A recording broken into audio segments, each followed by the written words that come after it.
Yeah.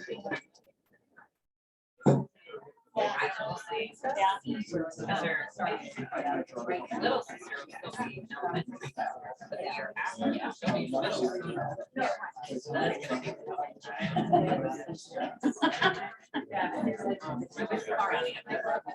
yeah.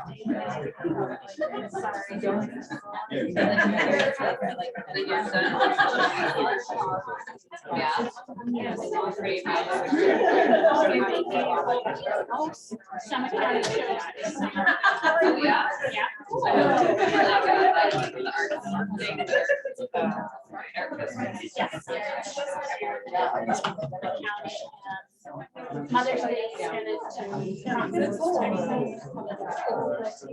for a show. Yeah.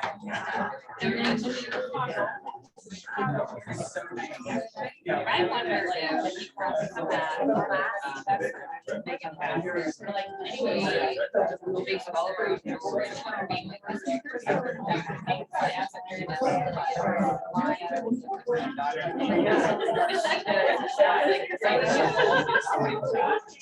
Yeah.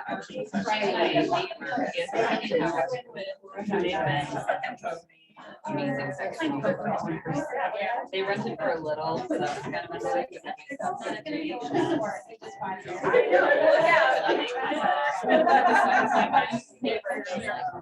they come from Massachusetts and they stay away from us. We like that.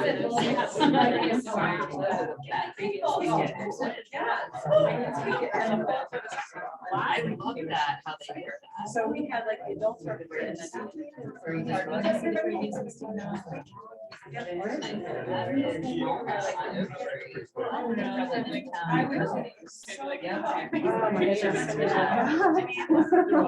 I need to wake up. And your daughter and your son in Canada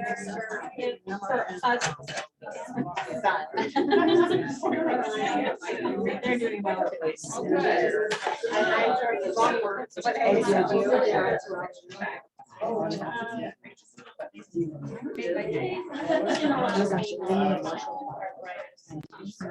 yeah. So we do what we can. The day after, while the day It's the same brochure. John's Changes, yeah. We are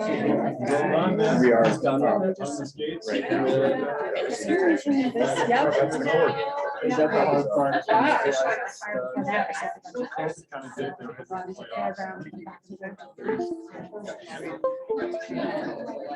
I mean, it's great.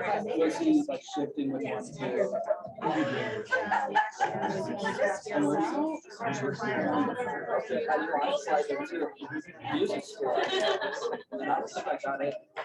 Yeah, that was kind of lied about some of it. And when I was on the very quickly when I went from professional, I can memorize anything. And I go like this. And walk up and put a folder on my hands and say, don't move your hands.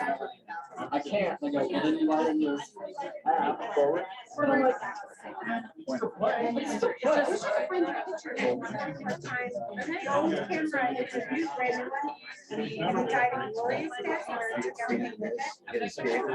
it's like I could not. what's the standard? Yeah. So you'll just go right in here.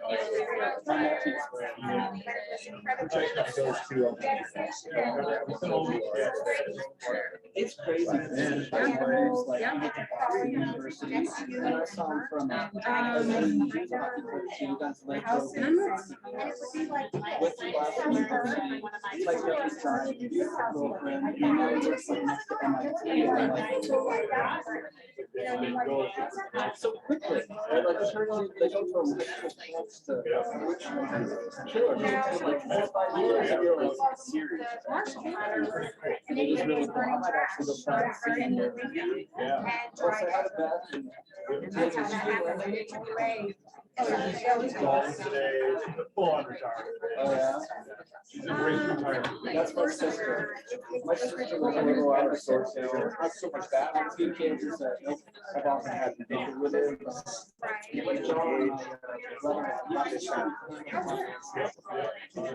I forgot to plug this in. I don't want to. Yeah, I'm with you.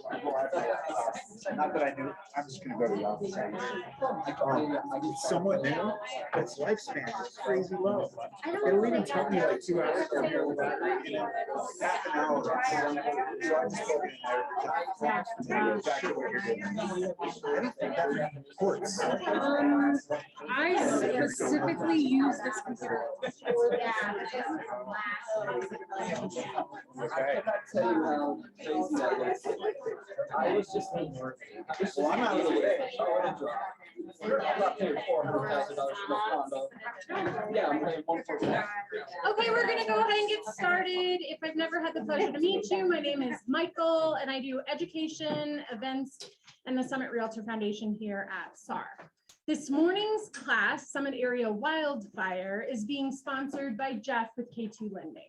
If you've never met Jeff or you don't know much about his company, he's going to tell you a little bit about him. And if you're enjoying your breakfast, it's all thanks to Jenny. So let's give him a round. I made it. That's not true. I did not make it. Well, this is a lot more fun than it used to be because I know most of you in here by now.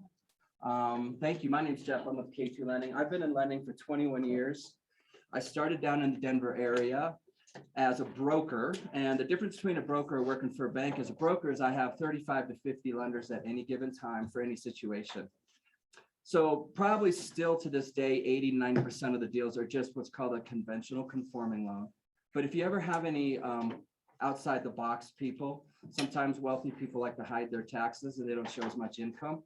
We've got ways around that thing, and just a lot of different programs for a lot of different situations. So I think the biggest thing that happened this year, as you're probably finding out, is on January 1st, they pretty much said rates are going up. They've been pretty consistently low for years. And how that translates, not only is it just more expensive for the client, they qualify for less. And that's where it probably hits you guys. If they were approved for $1 million last year, they might only be approved for $700,000 this year.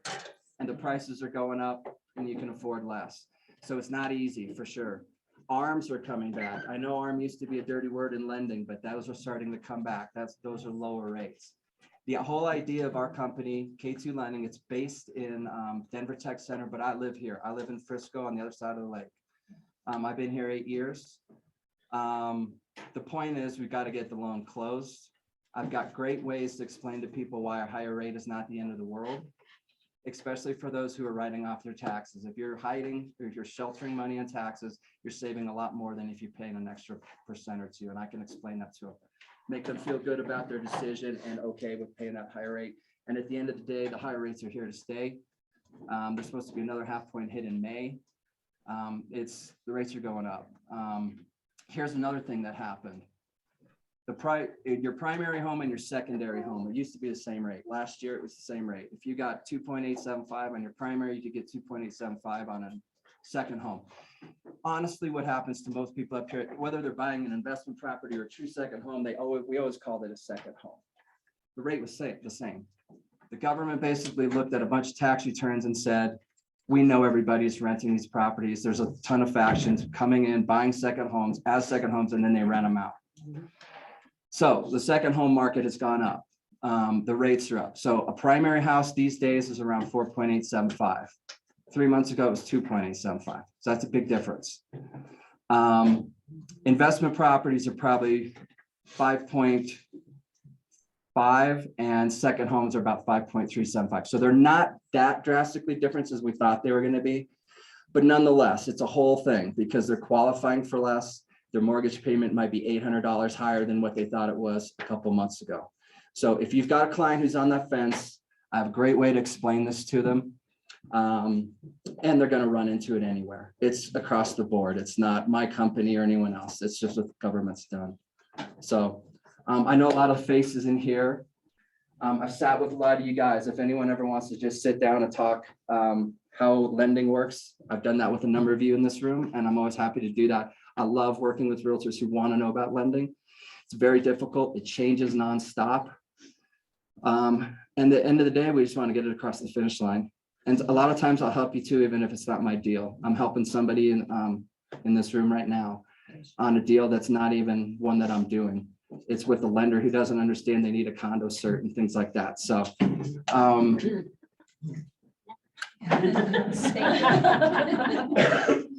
so that's it. I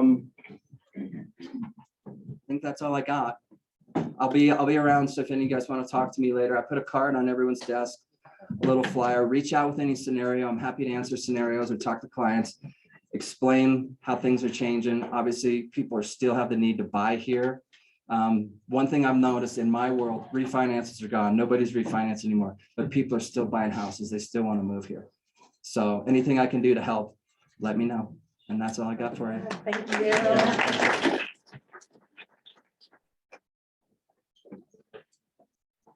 And if you guys have more questions on Jeff or K2 lending, his contact information will be included in the email that comes after this class. Your certificate will be attached as a PDF.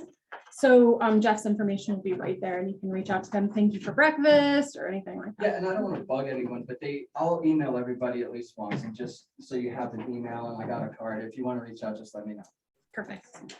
So this class, Summit Area Wildfire, is a piece of the Summit Area Specialist designation. So if anybody has a question about that designation, please let me know. I'd love to chat with you a little bit more about it. Today, we are getting a new Summit Area Specialist, Leah Baxter. She will be completing her designation today after this class. So congratulations to her. If there's something that you feel like you need a little bit more information on, or if there's a class that you think could be Summit Area Specialist credit, please let us know and we'll work on making that class a real thing. Dan wrote this class with Sarah and Steve Lipsher from Summit Fire and EMS, and they put the whole thing together for us. So we're very grateful. If you don't know Dan, Dan is with the CSU Extension and Summit County government. So he runs the entire chipping program. If you're not familiar with the chipping program, you are missing out. And I think he will tell you a little bit about it today, but it is a massive amount of work. So we are grateful that he takes some time and gives you guys this wonderful information about Summit Area Wildfire. So I'm going to let him take it away. Also, I want to give you one weird thing that's happening today in this class. We are exploring, like every other association and other entity in the world, creating hybrid classrooms.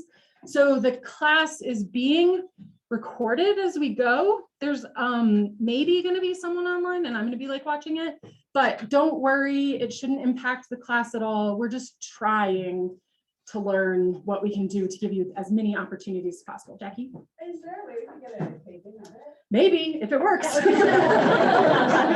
Yeah, fingers crossed. So it'll be a unique experience. There may be like one piece of this that goes a little bit weird, and when Dan has to change his slides, I've added an extra layer of difficulty onto him. But we are grateful that he's willing to work with us and give this a shot. So thank you, Dan, and thank you for writing this class for us. Sure. And the challenge. The challenge. I left Breckenridge at 8:30 and just got here, so I didn't get to play around with this. It should be straightforward. And as Michael said, it's the chipping program is part of what I do, and I'll show some of that. I wanted to ask, how many independent parcels are there in Summit County? Something that an owner could do something on their land, not a HOA or multifamily or any, you know, are there 30,000 or so? I don't know, does anybody know around this neighborhood? Yeah. So on chipping, anybody have an idea or throw a guess out of how many independent parcels have participated? Anybody know? Zero? No, I did. That sucks. Spent most of my year doing that. It's been really boring. 7,001 independent parcels have put wood out for the chipping program, and many have participated on multiple occasions. So we have over 15,000 pickups that have occurred. Interesting. And yeah, it is. It's really pretty cool. And you know, a cubic yard, maybe it's kind of like this size right here. We have 45,000 cubic yards of material have come out of Summit County's backyards. So I think that's pretty powerful. And that's one of the metrics I use to show the Board of County Commissioners that this is something they ought to continue to fund.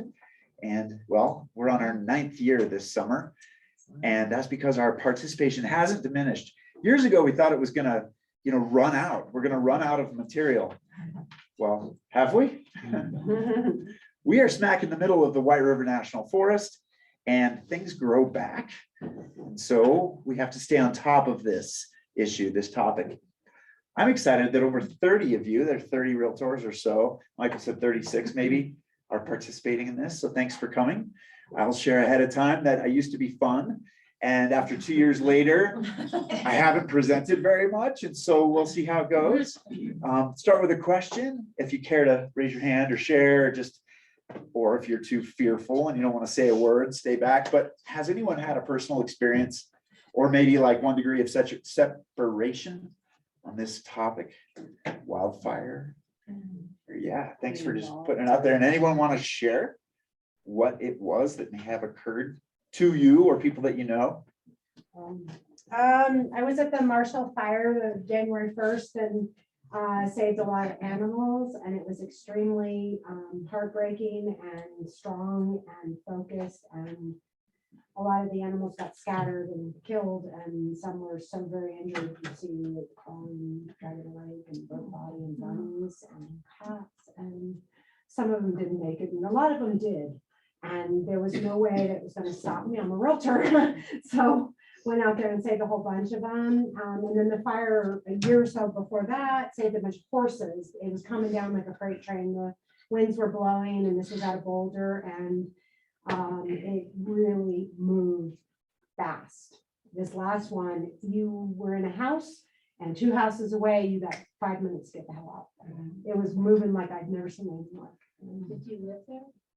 We have a house in Longmont, so I just drove over there right away and just walked all day, all night until daybreak to day and night, and met other people, and we're all their backpacks on, and there wasn't that many people out there. We had to do the outskirts. It was then the army came in, and they all guarded the neighborhoods, but we went the outskirts, and animals started running packs. The Ring doorbells are really great because the Ring doorbells on all houses that did remain were recording all night. People leaving them on recording so that when an animal would run by, they could identify the animal and then see which direction they're going in. And then there was a Boulder, Colorado Fire and Rescue Facebook page that started posting, this house is gone, or this pet is missing, and this is what he looks like. And we could consolidate, throw them all, not meaning weird, but we had to hurry. Get all the animals, get them into place, get them into the different humane societies, take pictures, identify. Some of them, thank God, had chips in them, some of them did not, and they were burned beyond recognition. But a lot of them lived, and it was horrifying. I'm at the ready now. I mean, it's kind of sad to say, but we almost had another couple fires that could have been bad, and I'm at the ready. I already have the program down, and the place that we bring all the horses to and that kind of thing. But it's really taken seriously. So I'm really happy with this class. Well, on that note, Yes, you're sir. on the ready. One of our premise programs is Ready, Set, Go. And it's National Fire Protection Agency. But that's 18 months in advance. That's 8 hours in advance. That's 8 minutes, ready, set, go. And so it takes community to help. And you know what? It's all of our people. I have a dog. That's one of our people. Right. Anybody else? We had a fire about 2 blocks down from my house in Valley of the Sun over in Fairplay last year. And we had about 10 minutes in between when it started and when they evacuated us. And we went home, and I grabbed, the dogs and the cat, and my husband grabbed his skis, typical. What's important around here? But we were able to go sit in my office we were there for about 8 hours, and then they let us know that we were good to go back. But it started because there were gentlemen burning things, may have been drinking, on a job site, and there were no wells, so there was no water anywhere nearby, but the fire department got on it pretty quick. Little liquid confidence, kind of going forward with that. Anyone see the sign on the highway? Well, I went down the highway to get here, and there's a variable message board that suggests a prescribed burn today. There was a time in the past where we called it a controlled burn. It's always a controlled burn. No, it's not, because it gets out of our hands sometimes. So it's prescribed. It's intended, and we're going to do our best to hang on to it. And I'm a prevention and maybe recovery. The responders are career firefighters. So that's not me.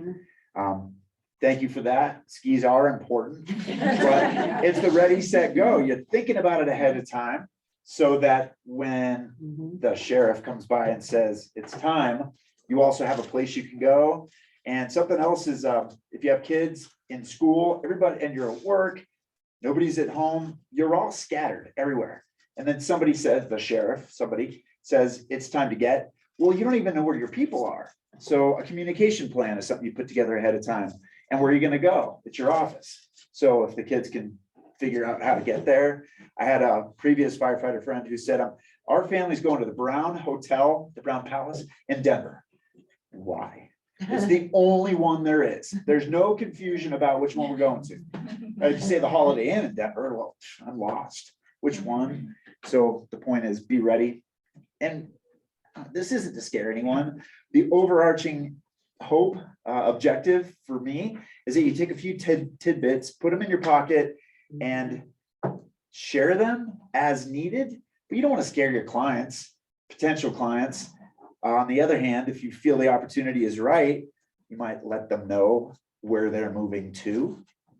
50% of all of Colorado residents live in what we call the wildland urban interface, and that is immediate adjacency to flammable vegetation. Here, White River, we all live in the forest. All of Summit County is in the WUI, therefore every one of us are in the WUI. Adjacent, and then we have, so we're adjacent, but then there's the intermix, and that's basically Blue River. And Blue River knows.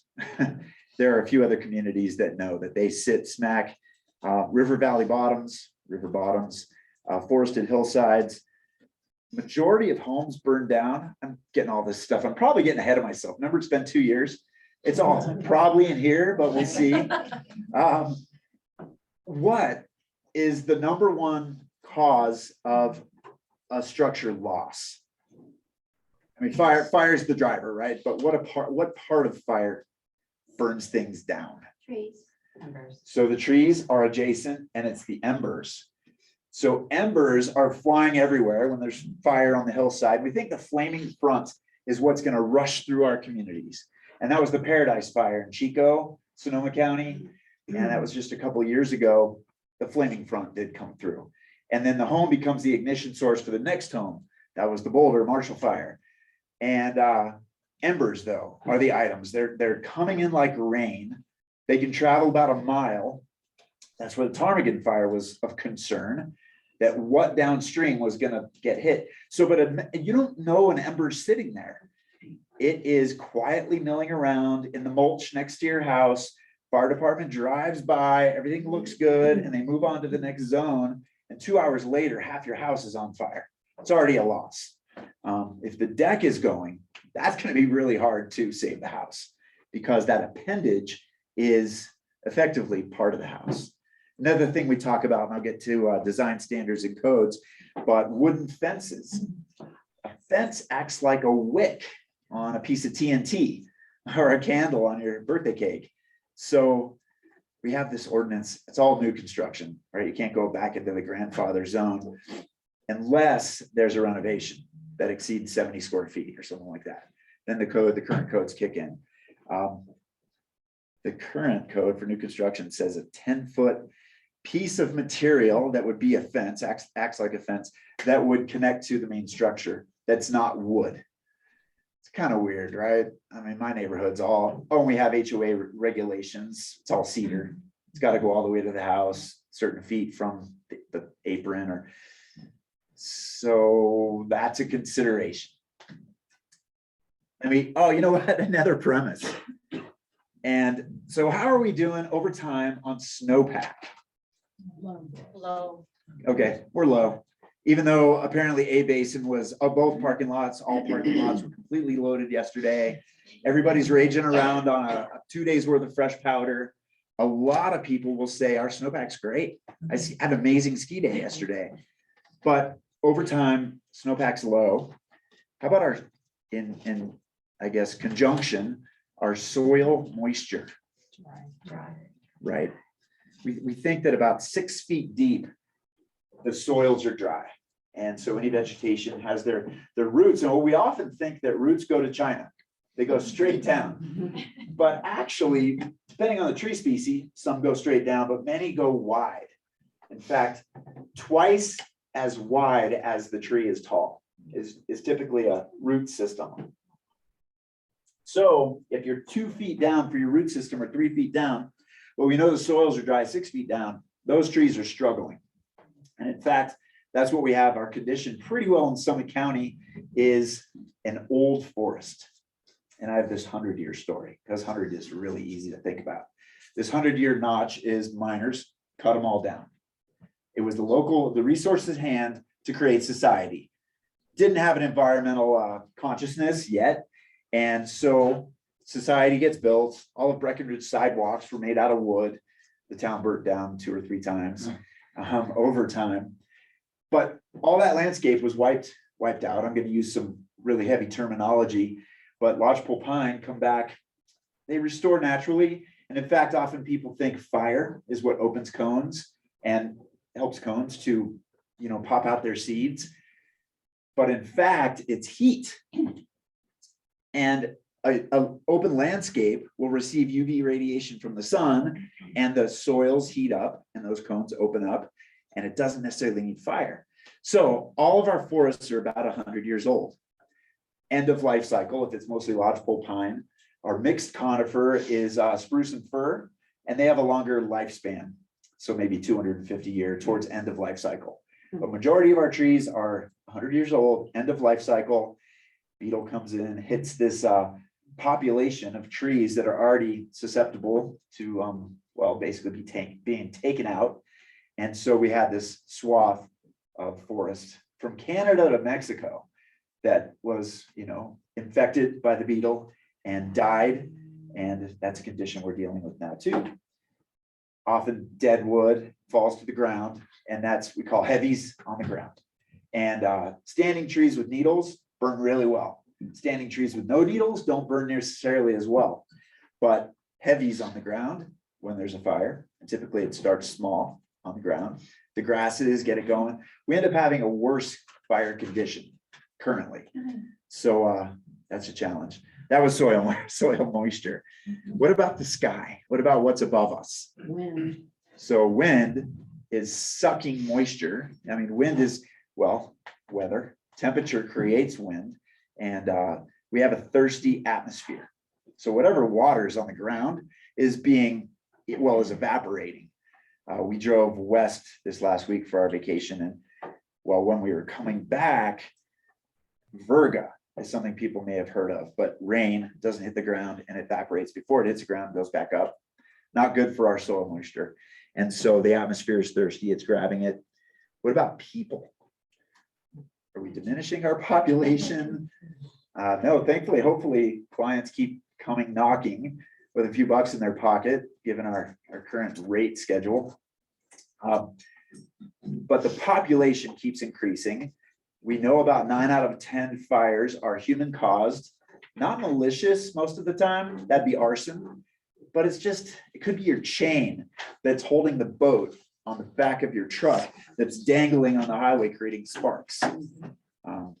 Not so malicious, but just idiocy is tossing your cigarette out the window. Hopefully there's not that many cigarette smokers anymore. That smell always killed me. And then our water need, if we have more people, everybody needs water to survive. We need air. It takes 3 minutes of air to give us some trouble. And then, what is it? I guess it's 3 weeks worth of water. Food's next. So we need air, food, and water. Anyway, water's right in the schedule. More people, more water usage. About 80% of our agriculture is water. Our water supply goes, about 80% of it goes to ag. And then the rest is domestic use, but we're all pulling. I mean, if you want more almonds, or I like almonds on my oatmeal in the morning, the majority of almond trees are planted in the Central Valley of California, where there really isn't any water in the first place. So maybe that was poor planning. So we take water from Northern California or the Colorado River Basin and pump it all around. The more people, the more almond need, the more water drawn, the less water available. So we have a hydrologic deficit that gets right back to this topic at hand today. And we'll get into drought and weather, population. This is all just something to think about. Put it in your pocket, in your quiver, and we'll see how you'll see how you end up using it. It's your boat to drive. You're supposed to use this guy. Dan, I just had a quick question. Sure thing. Was the 80-20 agriculture to domestic water use, was that in the United States? You know, I'm or mostly- Colorado or West? I'm focusing on the west West part of the this. United States, North America. So Colorado as well. Yep. I'm not really zoning. I'm not using the big zone of the globe. What? Michael? My forward. Next slide. Guess I'll quit for a minute. Hi, that's me. Been here for, we left Chicago and got here in 2000. So it's been a while. I spent some time with Keystone Science School in this role. Really been in natural resource outreach, education, whatnot since 93. So I was leading wilderness trips in the Zirkle, Steamboat Springs area. So it's been kind of cool for me to remain in this realm. Many people get a degree and then don't use at all what they learned. My daughter's telling me about that right now. She's 18, a freshman. She's like, Dad, it doesn't even matter what I get because I'm just going to go find a job after that. I'm glad that I've been in my role. Also, since 2019, I gave this presentation. So a few of these slides are, what will 22 look like? In fact, we've already had fires. Does anybody know that that's occurred in the winter? Are you kidding me? So Good point. these are, lots of things are changing. So this is just the quick overview. I didn't give us that one. This isn't a gloom and doom. This isn't intended to be that way. A lot of it's going to be, what can we do to help ourselves? Shipping program was brought up right away. Actively engage in the topic rather than letting it steamroll us, unprepared. So I think that's a big part of all this. Don, what does the T stand for? Threats. Thank you. Sorry for it if it was small. SWOT, strength, opportunity, weakness, and threats.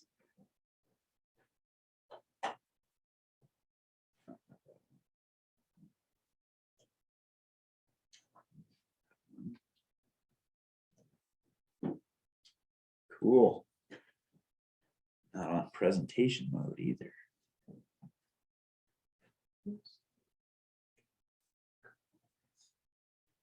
Cool. All right, we're going to take a walk. Summit County is our focal point right now. By the way, I've done a lot of talking. I really don't love the podium talking, presenting, just presenting. Anybody have an idea where we're headed here? Has it been all roses and the natural resource landscape that we live in? Are there good things? I mentioned I don't want this to be a gloom and doom. What's good about where we live? Just everybody should contribute something.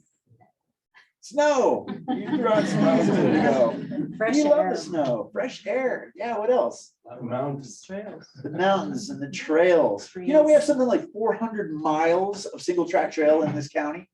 That's a line from Nebraska, Kansas to Utah. So how great for us. We have visitation that comes for that item. What else hits us here in Summit County in general, Lake. right? And all the resource that brings.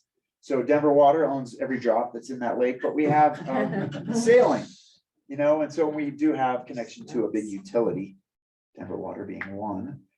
Anything else at you? Vistas. Vistas. Yeah, I love that. Wildflowers.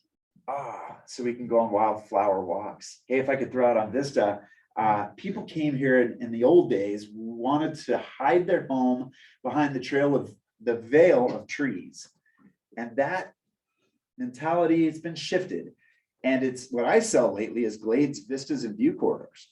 But there was a period of time where the whole Realtor Association was opposed to cutting trees because it potentially would diminish the value of the property you were trying to sell.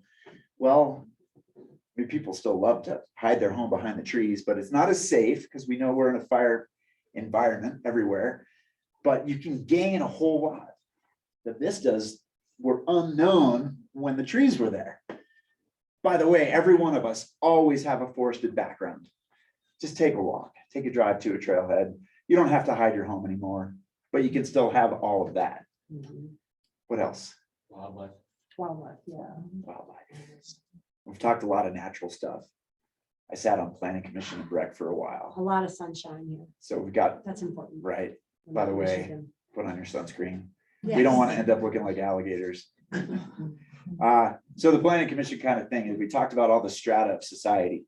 So what's not natural resources that make this place amazing? Historic The people. communities, like all of downtown Breckenridge is a historic district, Dillon, historic opportunities. People come here for that. Anything else? Art. Once again, I live in Breck. I sat on Breck Planning Commission. You can put on your headphones and open the app and go around all the statues around town and get an overview of what's occurring there. So people come here for our art culture. We have a lot of live music. We have different venues across the county. So there are these strata that make this place amazing. I am going to get into some things that really blow me away.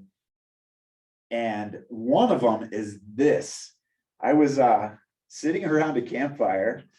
We were all just chatting and everything. And, you know, natural resource stuff came up and the role that I play, my profession, I don't know, not just my stuff, but it came up. And it was, there's not enough oxygen. We're too high. The conditions aren't right for a wildfire to happen here. Wow. Can't have fire here. Are you freaking kidding me? Has anyone ever had a birthday cake and you put a candle on top here at 10,000 feet? Did it light? Did it burn? Come on, things burn here. And that's a good thing. That's one of our positives as well. Camping overnight, whatnot. We love to have a fire. It draws us in, and that's historic. Back to the, you know, pre-human. I mean, fire draws us. It's also a tool. The Native Americans who were here way in advance of us, way in advance of the miners and the trappers, they used fire as a tool. And I'm told that that is how Vail's back bowls are as they are.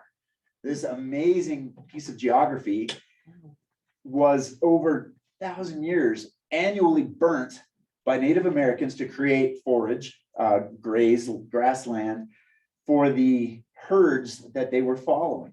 So the Utes were a nomadic tribe, come here, hunt, and then get out when it was really snowy. So fire is a tool. Fire is something we enjoy. Fire is something we have to be careful with as well. Just a little story of it occurs here. Proof. Thankfully, no house is lost. Utility could have been impacted. Creeping right up against the property. Ready, set, go. Go. Didn't dive into that too much. That's planning. The go part is get your kit ready. I often say, you know, especially if kids or, you know, put in some candy. It's gonna be kind of shitty if you have to leave your house and don't know when you're gonna get back and you don't have any of your stuff. I mean, I'm in the underwear I'm wearing. Should you put a pair or two in there? I don't know. That might be a little much. But candy will help with the morale. And who doesn't like a little something to bring you up? That's on the go. Well, we can just blow it off and say that's someone else's issue. Boulder, Longmont, Superior, that's their issue. But hey, it is our issue. Geographic lines, political lines, counties, that happened way over there in Grand County. Fire doesn't care. So YMCA, the cool thing about this is the action and the positive. Those structures remain to today. They didn't burn down. And it was an active defensible space that was created. So cut the forest down around the buildings. Fire burns until the fuel runs out. Fire lays down, that's what the firefighters say. They can actively engage it at that point. The defensible space helped out a whole lot. Scared everybody. Fires out, buildings remain. Let's not lose our property, infrastructure. Why? That's more utility stuff. We often say life, property, and infrastructure, the three most important things. Any questions? I'm just, all right. Couple cups of coffee. I got up at 6. The neighbor's dog was scratching on my door. What the heck? And then my dog's like, let me out. So I've had a whole lot going on already today. So we mentioned altitude. I mentioned altitude. Where do you live? Who lives at a high altitude? Do you know your altitude? 10,660. 660. That's not very specific. Anybody else? Up high? 9,600. 9,600. 11,300. Whoa. Quandary Village? No, Fairplay, Okay. Valley of the Sun. Valley of the Sun gets you way up there as well. All right. We're high. We've all seen the t-shirt. No, I can't get any higher than this. Yeah, dispensaries. Oh, super cool. Side note.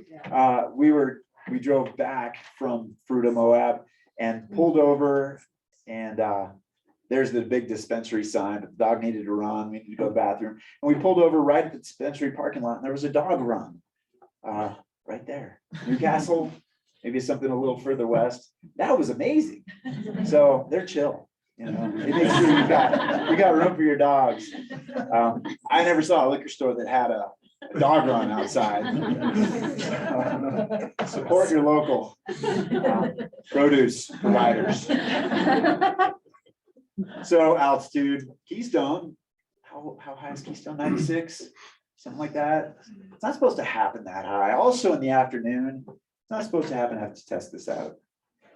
Just hit the screen too well. 4:30 in the afternoon, bit of an anomaly in the wildfire realm. Got going. Is there a certain time that it seems to hit? You said not usually in the afternoon. Yeah, thanks for Is it asking that. morning, evening, Right. temperature? Yeah, Yale School of Forestry, the first one in our country. There was this whole 24-hour rule. It must be out by tomorrow at 10 a.m. That was the thing. But the fires really didn't go very, very well overnight. And that's temperature and inversion and back when the atmosphere wasn't so bent. And so really an overnight fire was unexpected isn't quite the right word. It just didn't occur. They laid down and we could make sure it was out the next morning. So late in the afternoon, overnight, these are new conditions. They're sort of unexpected, but now it's becoming like, all right, we should expect that. But yeah, overnight, right, late in the afternoon, this is when the atmosphere changes and fires tend not to go crazy, but that's the past. So anything is open, any opportunity for fire. Anyway, I mean, it occurred to me when that fire came in the middle of the night and people were sleeping or they were off on vacation and their pets were in the house and had someone's house sitting, you don't have electric. So when the fire is going on, you're in the dark trying to find your stuff. So it occurred to me, I should have a flashlight by the house, by your bed, because you don't realize you're in the dark and there's fire right outside your door. I'm in this realm. Do I have a flashlight by my bed? I didn't even think about that. How about cash? Yeah. We're all over the Cash. board. I think in Yeah. spirals. So this linear thing just doesn't suit me. If the power's out, Yeah. and you have to go, cash talks. Your ATM, well, nobody really uses ATMs anymore, right? It's just always your card. Your card may not work if the power grid's down. Cash talks. So that's maybe something to put into your emergency kit. Don't jump me or anything, but I keep $100 bill behind my driver's license. Right? Hit me outside in the parking lot. Backup money. Yeah. So barter, that kind of thing. Talked a little bit about that before, but here we are within the slide. Russian Creek fire, Nova Silverthorn. That's the heavies on the ground. So the forest unravels, the big trees fell over, pine beetle was kind of the kicker in this case. By the way, mountain pine beetle, not just bad. We often kind of like attribute a term or an ideology to things. Their role in nature, primarily, partially, is to feed birds. I mean, they're part of the life cycle. Also, their role is to kill old trees. The ideal is a moderate size baby, moderate, large, old. And if an insect kills an old tree falls down, light, water, nutrient from the soil is available to all the little guys. That's a good, healthy forest. Well, we don't have a healthy forest. It was all end of life cycle. Which is also kind of weird. We often think that the tree that's overhead, that's green, it's gotta be healthy. That's how it's to be expected. But our lifespan travels along the same timeline as a forest. That 100-year end of life cycle for a tree. My grandma, we just went to San Francisco. She's 99.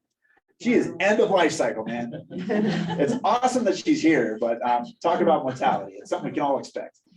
So, but the tree, the forest, this progression. So as we get older, the trees are green overstory. That's how it's expected, but not when they're all that way.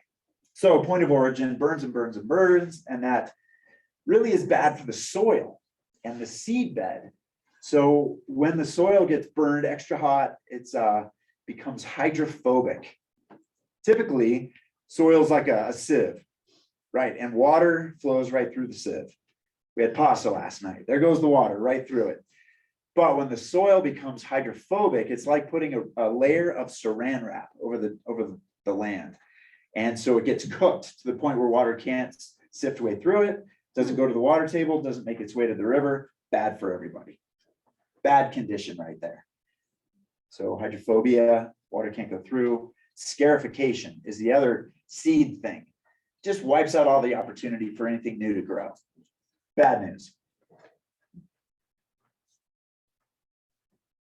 We've all caught this, right? Longer, hotter, drier. Well, at least that's the world I live in. In California, there's no longer wildfire season. Same here. We're not talking about season, which might be like snow melt, April to November or something. It's fire year. And so this wasn't in Summit County, but Jackson is a county that really parallel or is adjacent to Wyoming. And this just rolled all summer in that year. It went for like 6 months. Oh, we have firefighters, everybody, we should be safe. I'd expect them to come and save the day. If the flames are greater than 3 feet, so that's like here to me, they step back. It becomes too dangerous to engage. So then it becomes an air show. Well, it doesn't matter how many buckets of water or slurry they dump on that. Nothing's happening. So you just kind of keep your eyes on it and watch and make sure people are out of the way. Again, this is all for your quiver. I don't think I would share this stuff with a potential client. I mean, don't buy in Summit County. It's not what you're here for. We know this one. That picture's way to the right. Is the smoke column?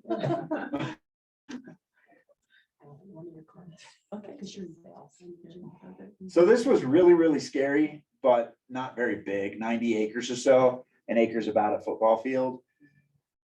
But it could get going.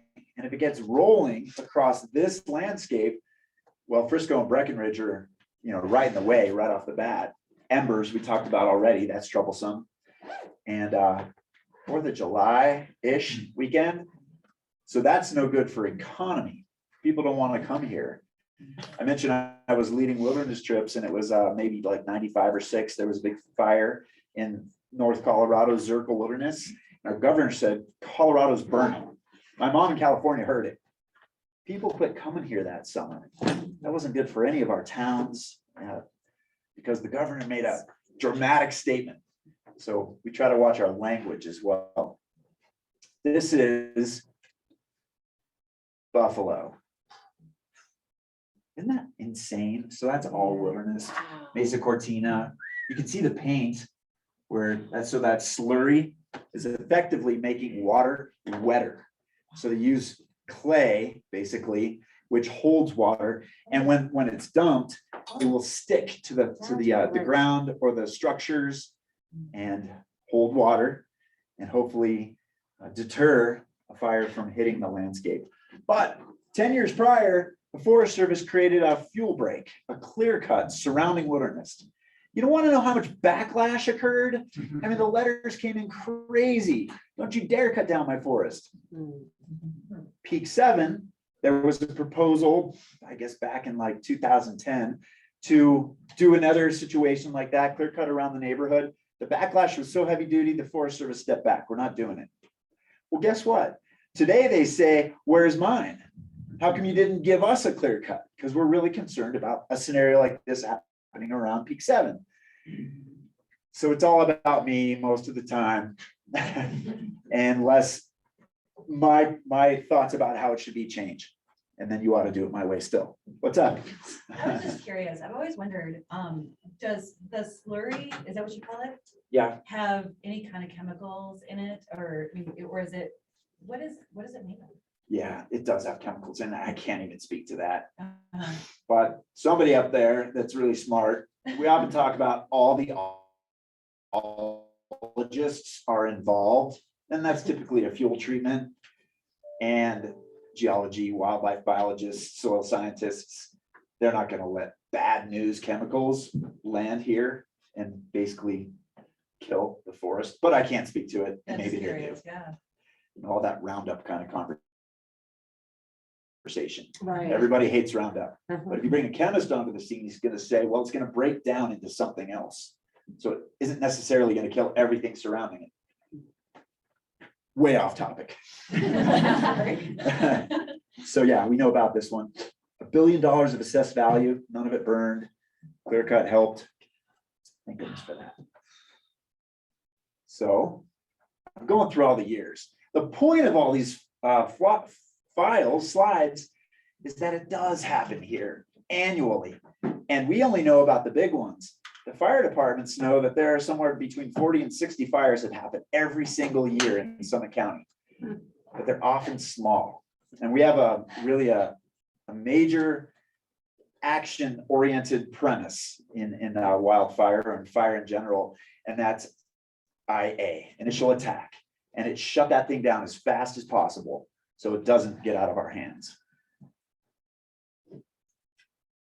Night. We sold a mountain bike and met the people down at the Silverthorne Recreation Center that night. And that was pretty trippy because people were leaving and I'm going into it kind of.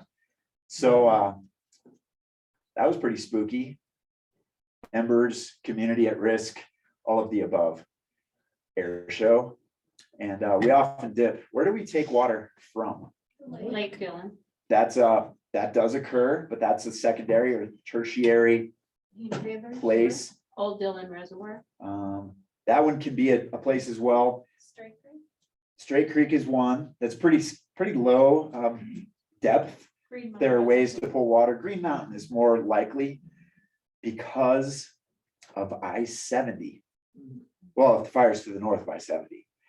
They don't want to take aircraft over the major economic corridor in case something were to occur. And actually, we have to stop the highway, all traffic flow. If there is travel over the highway, that messes everything up into another level. Oops, I'm going backwards, pardon me. And then I just mentioned this word, Straight Creek. So this was just last year. Maybe, probably human caused. Most of these say, when I look into the files, still under investigation. But was it, what's other than human caused? I mentioned chains and I mentioned cigarettes. That's the natural way. We got lightnings and we got humans. So I was talking to an association in Western California, and they said almost 100% of their fires were human caused. So what would you say ours would be on average? 90%. 90? I'm just 9 out of 10. That's that. CSU is my employer, but they have something like 0.937% of the time it's human caused. Yeah. Not malicious mostly, thankfully. Any other thoughts? Good to the cause? I thought the fire, the plane that dumped the stuff, whatever you guys call it, slurry or whatever, I think he crashed, he died. There was one that died, right? Yeah, so it's not without risk. Everything about this. But then again, we could all trip off the curb today when we leave the building and get run over by the bus. Sorry. That's way gloom and doom. Again, off topic. Jeez, I gotta get myself together here. Oh yeah, Straight Creek. We did dip out of Dillon Reservoir and that was fine because it was on the same side of I-70. Didn't have to go over the highway. And it was rather small. initial attack, jumped on it pretty quick. And then it's put out and the guys walk out. I'm not a reader of slides. I'll just give you a second to peek at these. It gets more expensive and more devastating each year. We keep beating the prior year, That's scary. which isn't good.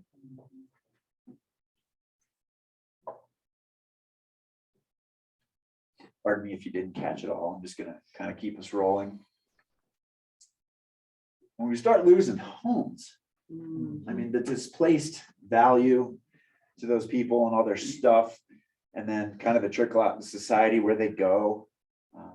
Thankfully, mostly people don't go to the gymnasium at the elementary school. Red Cross always sets up the cots, and thankfully people have homes, friends, we crash on couches, or you whip out your credit card and you go to a hotel. That's typically what does happen. But hey, why do you think we go to schools or rec centers? Maybe not rec centers. Schools are the first place we. Is there brick? Well, yes, that's great. So the material they're made out of, and we'll talk about home hardening, but those are the exterior materials. That's one There's fields positive. around them, Oh, say again. there's fields around them, like Uh, ball fields or soccer fields. Right, and those are typically mowed, so those fuels are low. That's a good thing. What else is immediately surrounding the building? You said it, yeah. So we have this swath of asphalt. That's another protection. But what about the people themselves once they're inside? There are two things that a school offers someone who's in a big discomfort period of their lives, and they probably don't have candy. Cafeteria. Food. They have a cafeteria, right? People can eat if they go to a school versus a rec center might have a little teeny, I see. kitchen. There's one other thing. It's a shower. Water. Shower is that schools, rec centers, maybe not so much elementary schools, but that's why we depict these places, food and a way to clean up. So a few more, just going through Peak 2 fire, Spring Creek fire, homes lost, acres burned. We keep getting better and better, worse and worse, beating the prior. East Troublesome. That was Grand County, and that was so spooky because new conditions, when are we supposed to stop fires? That fire rolled over the Continental Divide. Yeah. That ran uphill at 65 miles an hour. Is that what we think should happen? Yeah, and we have colleagues from our office that lost their houses over there. They had about 4 minutes to get out. I didn't know it's going that fast. Holy crap. Does 4 minutes? How long does 4 minutes take when you're watching water boil? How long does 4 minutes take when you got to get the heck? So yeah, that's really fast. I often think of Frisco. So I'm in this action-oriented realm where we have this big grant program paid for by we all, taxpayer money. And then anyway, the town of Frisco has proposed, and it's probably going to be a couple years out because it's a $2 million project, but we already know they've been doing a lot of work along the trails headed towards Rainbow Lake. We all know, maybe you knew that. From a distance, you can see all these piles that'll get burned in a prescribed manner with firefighters nearby. But a much bigger swath of that zone below Mount Royal, Victoria, Peak 1, over to Miners Creek is proposed to be managed, this fuel management, and $2 million project. But the idea is that if a tsunami of fire comes from the south and is rolling toward Breckenridge, that might give, rolling towards Frisco, it might give that town a little bit of time, or it may save that town. So that's coming, probably. Another one that's coming, that public what the heck is it called? Scoping period is open right now. You can write letters to the Forest Service, still in Ranger District, and there's going to be a prescribed fire above the landfill. So I say above, that's higher altitude back and behind. Human caused. The last couple of years with landfill fires came from what? Shooting range. Yeah. And some people, we all love fire. Fire's fun. Fireworks, right? Just fireworks, I yeah. don't know, try I not don't to even- swear much, it's but that blowing scary. shit up. I love that. So tracer rounds, incendiary rounds are something that you can, it's a bullet type. And they're illegal, but people use them because that's fun. And that's what really starts the fires up behind the shooting range. So fuel management, the idea is to burn that whole hillside for community protection. That's coming. You can write all the letters you like. It's likely coming.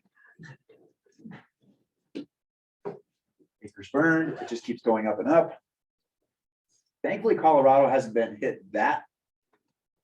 in that big of a manner compared against California, Oregon, and Washington, Idaho. But the big fires are more likely, more prevalent every year. Can I ask? So there was like 30 years of decline. Anomaly, 30 years over geologic, I don't want to say Yeah. geologic time, that's way too long, but 30 years is somewhat short. And it could have been good snowpack years. Anybody else have a theory on why we had a shorter window of time of fire from the 70s to the 2000s? Maybe Less people. maybe less people. Recording was slack. The recording was slacking. This is metrics. The analytical view. Right, were we economically? I don't actually know. I know interest rates were like 18%. Under Reagan, I mean, I don't know. People were going here. I don't know. Right? A lot of Crashing, factors. we're okay. So that's the point. And then we're wrapping up. We'll take a break here in a moment. Wildland urban interface is everybody. And actually, definitionally, it's a mile and a half from any human created, it's a structure or a thing. And I say a thing because peak 10 is 10-mile range, right? Something like this. There's this bleb. What's that bleb? That's pretty much peak 10. Why do we, way up the heck, why do we have a line drawn around peak 10? There's no structures up there. There's no really people up there. It's pretty much rock, unless you like to hike in the alpine environment is, full of life. It's beautiful up there, but there's a radio tower up there. So there's human created, and that's infrastructure. We need to protect it all. So pretty well everything in Summit County is within the WUI. These lines are our towns, so we'll zoom in on those in a second. Population centers, most of the people live in the river bottoms. And that's a little bit to do with density as well, and transferable density rights. We're trying to take density off the backcountry and move it into where the people already are so that we can maintain our beautiful scenic backdrop. Vegetation types. So everything light aqua is lodgepole pine, pretty well right where the people live. Yeah. And then when we get into these darker colors, this is the mixed conifer spruce fir. It's a little further away from where people are. Those fires don't get going with as much robust energy until they really get going. But a spruce tree that's this big around is going to take a little while to get going. But the lodgepole forest, also lodgepole are self-pruners. They drop their lower branches as they grow. And so they're kind of like poodles. They keep their greenery up high. They also grow in a high density cluster. So a lot of trees per square area. And that means less water resources available for every stem. So I think about if we had a little Lodgepole. thing, It's just a little tall teeny stem, cup guys. to pass around to all of us, a little cup full of water. It's not going to go very far. So that's the same. The trees are always stressed. They're growing up high density. They keep their greenery up high, photosynthesizing. And when we get a fire in the lodgepole ecosystem, it really runs. That's why fuel management, breaking up clusters of trees is so important, because we can break the fuel load that the fire could run through up high. How Yes. does aspen burn? Just curiosity. Yeah. Aspen. Aspen are a good tree species that we're trying to, there's some experiments happening, planting aspen where a clear cut occurred, because they are a higher moisture content tree. That's awesome. And so they will resist flames a little bit, give us all a little bit more time. Aspen still burn for sure.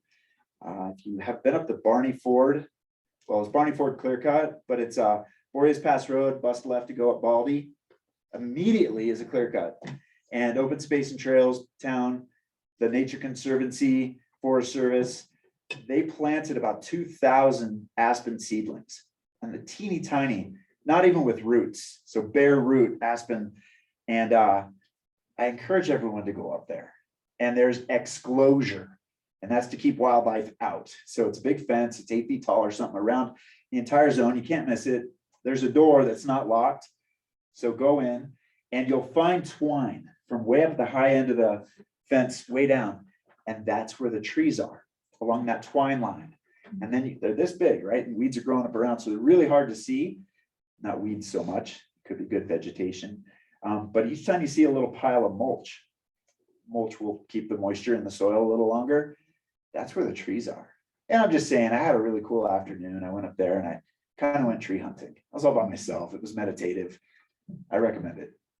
There's an experiment to try to turn the forest over. We're actually talking about forest engineering, changing the landscape on purpose to create a more diverse species type to, well, make a more healthy forest, maybe age class diverse and species diverse. That's another reason why we do clear cuts.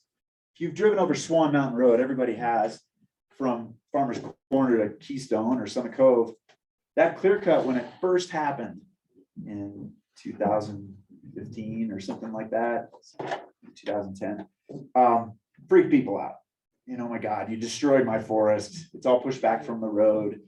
Well, if we go there now, that's regeneration. It's occurring naturally. And the trees are like this tall and they're bright green and they're really healthy and fresh. And that's an age class setup that with human management, we're starting to change the way the forest is arranged and hopefully putting it back to a healthier situation.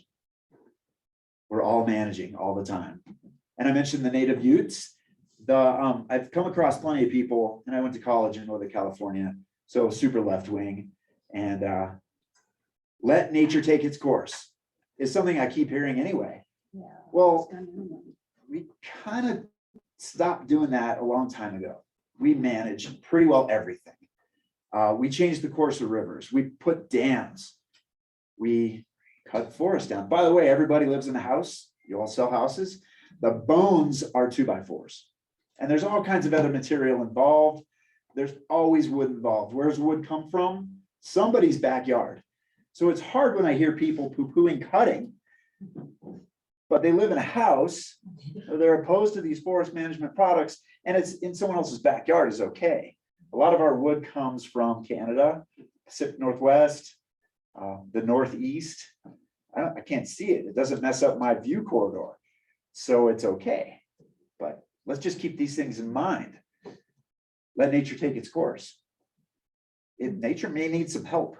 Does tree mitigation mean like separating the trees, not density and separating where they're just more space? Because I noticed that in this land and behind in the national forest, I'm like, wow, a bear can't even hide because he'd have to be like this. Adaptation, both for humans as well as wildlife. Everybody kind of figures it out. But yeah, maintaining islands of trees, clusters of trees, hopefully not in squares. A lot of the projects that happen are along contour lines. So following natural patterns. Nobody likes to see a square. You know, that mosaic of grandma's quilt on the landscape. That's not what we're looking for. Dan, do we know what the forest locally was like before the miners came through and cut everything down? Yeah, that's history that we're not totally sure about. And that's right, verbal history that may have come through. The expectation is it was more mixed conifer, spruce fir, pine. Not that many species grow at 9,000 feet. We have about 7 different types of conifers that can handle it. So when we say pine, well, it's limber pine, lodgepole pine, bristlecone pine, that's all pine. So a lot of different kinds of pine, but we have aspen and conifer, cottonwood, those are in the poplar family. So we have not that many different kinds, but lodgepole have likely dominated over time because they're really a sun-loving species that do well after disturbance. And like beetles have always been here, so disturbance has always occurred. And they're all right with poor soil conditions, low water, low mineral content in the soil. So, and south facing. like hot aspects, lodgepole lake. So it was likely somewhat like we see. Anybody else? All right. Conditions. So river bottoms, cottonwood, willow, aspen, wet tree species. That's great for where people live. And then we get into lodgepole, a little bit more concern, and then mixed conifer, spruce fir. And then I like this slide, where fires occur. Okay. So the highest occurrence is bright red here. The natural regime, for instance, purple, spruce fir, it's like every 200, 300 years, we should expect a fire to occur. We're in the window for those species, so, and it's happening. The first slides, we already saw that it happens every year. But what do we think those are, those blebs, those blobs? Why are the fire occurrences happening there more frequently? People live. That's where the people live. Sun exposure. maybe. Okay, Electricity. dry zones, electricity, our infrastructure could be there. You know, many fires have started by down power lines. Our central feature is something people congregate at for camping. Oh. Dillon Reservoir is surrounded by campgrounds and dispersed camping, like Miners Creek, outside of Frisco. Who doesn't like camping? Some people really don't like camping. I went rafting with my mom and down the Green River. There was a handful of us, and then we were with a tour. Everybody teased her because every morning she put her earrings on. She kind of like tried to fluff her hair up. Not so much a camera. Yeah. But it does suit many people, and maybe many people who come here for the outdoor opportunity. Fires occur here, maybe a little liquid courage, sip or two of the whiskey, and then getting that fire really rolling, and it gets out of the fire pit. And so this is our frequency severity. So we should expect fires every 100, 200 years or so. I won't get into that one too much. Back to the WUI. So you just saw that overlay, and that's where the people live. Wilderness. This is amazing. In Summit County, we're one of the luckiest places in the nation. If you're thinking wilderness, we have 2 wilderness areas in this teeny tiny little county. And so Eagles Nest, Williams Fork, and the Eagles Nest Wilderness is the least visited wilderness in the entire nation. And it's access mostly. You can't park your car very close. The 10 miles, the West Frisco exit is a place that you can access the wilderness pretty quickly. I don't know how long Frisco allows you to keep your car there. Like if I wanted to go on a two-week backpacking trip, I might be towed. I'm not sure. You got to take the bus in. Anyway, not that many people there. It's pretty raw. This is my longest of all the slides. Thanks for everyone's attention. Sure. Does anyone would get up and just kind of do a little arm? Let's do that. I often, by the way, if you need to lean on the wall or anything else, I'm the guy in presentations that does my little crisscross, stretch my glutes. Hopefully the presenter's not frustrated with me. This is actually perfect. This is our lull. I haven't even said 5 minutes, something like that. It was naturally occurring, the spiral thinking. Let's just do it.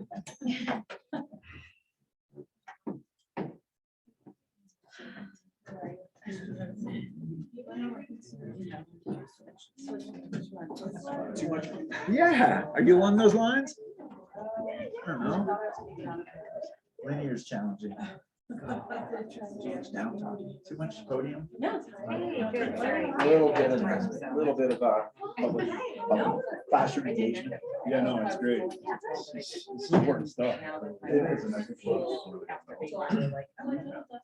I can't speak to it very well. Did you get the question? Yeah. Right, of course. Fire, they're hot. You know? But we have. I love your chip instructor. I've used it for. So 9 years you've done it? This will be 9. Yeah, okay. Get 8 of them. Yeah, as soon as it came up, like, oh. 1 minute. And it's that free option. We have our grant program, but it requires money to get together. It's tough. Might not like me, but I need them on board. Yeah, you do. Which I think everybody can just get for free. That's great. Breeding. Well, it's a result of my sick. Tires. Well, my clients. Put it on the curb. And we We were even never get, given well, any. double dipping. We talked about it. Many companies will do that, like Alpine Tree Service. They'll come and cut the trees and maybe give you a less cost on his performance because he doesn't have a disposal cost. But then he also got the bid for the chipping program, so then he's gonna come through again. Actually, Whatever, you know. there's economics. That's. And it doesn't, there aren't that many force.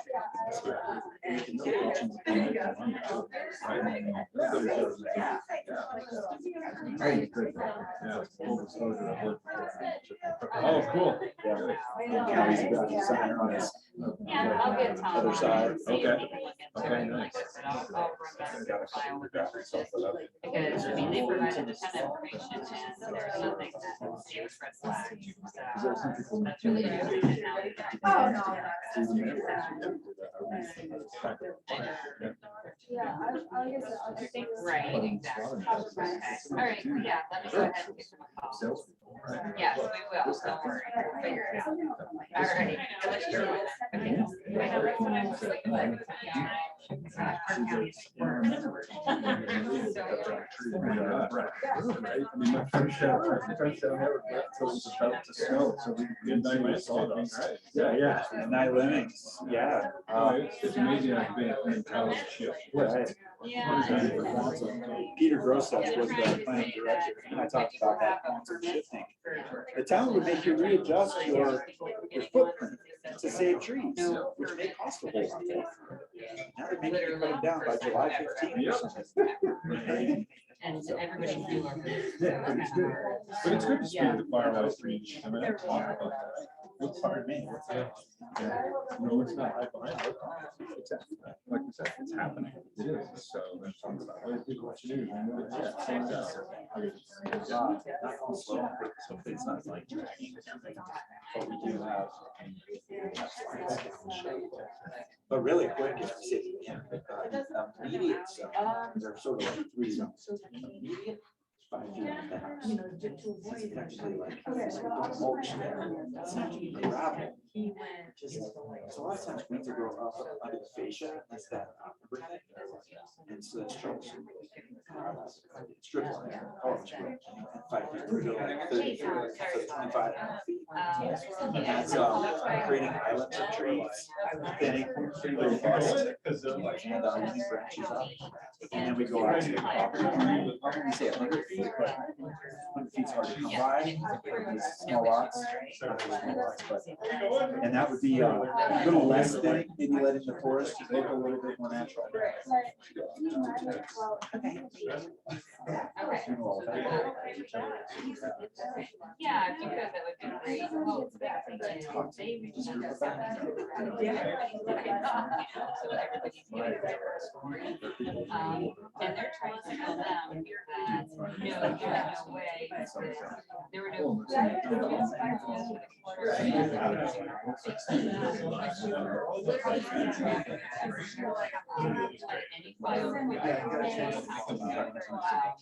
So it Was your like- property, skinny, was long. Right.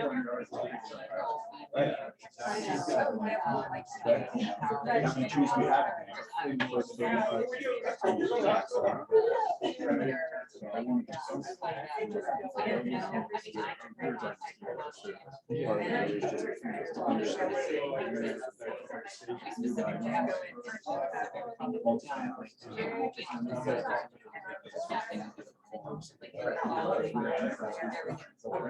That's why it is.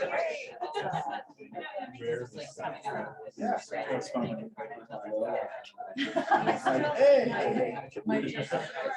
So you're, people know about the side, right? I checked first class. It was like 23 years ago. So, but it's interesting,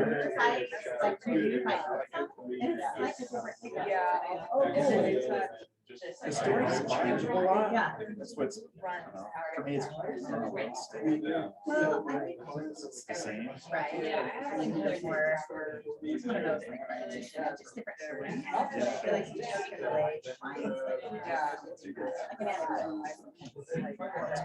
And I've been throwing a few anecdotes. Yeah, that's myself. great. Yeah. Ground 99, I don't know. Okay. That was really fun. Ground.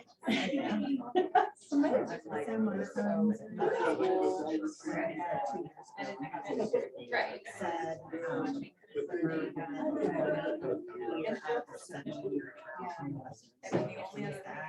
That's right there.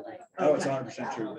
I'm gonna show you like 20 years worth of slides. Well, That- I was like, it is determined, no. it is determined. So, and this is what, real quick, I'm gonna get ahead.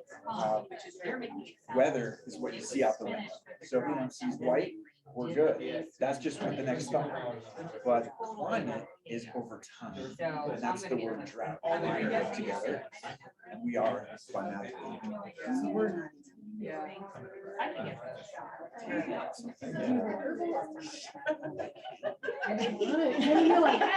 There's one cup of tea that I always love the most. I've got it. So, good question. Yeah. Yeah. So,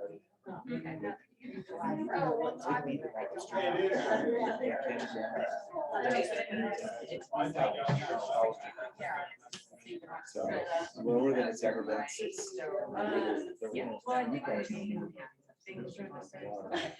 So, don't worry about it.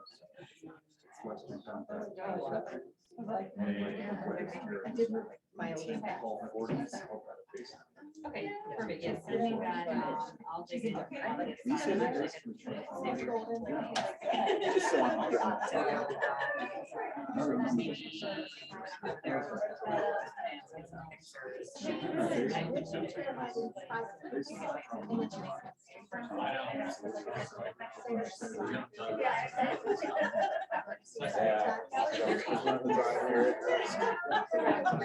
Upstream, distributing states provides national water to the lower downstream states.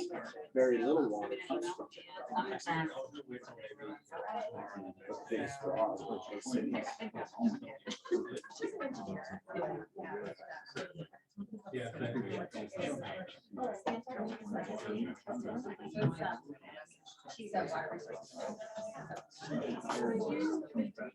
Oh, wow.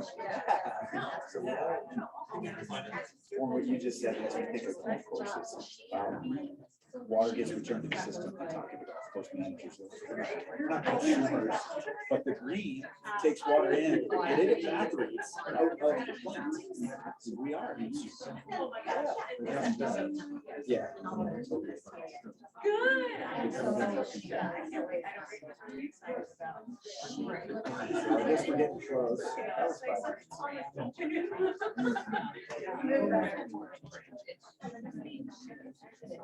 We're nearly back. Thanks for contributing.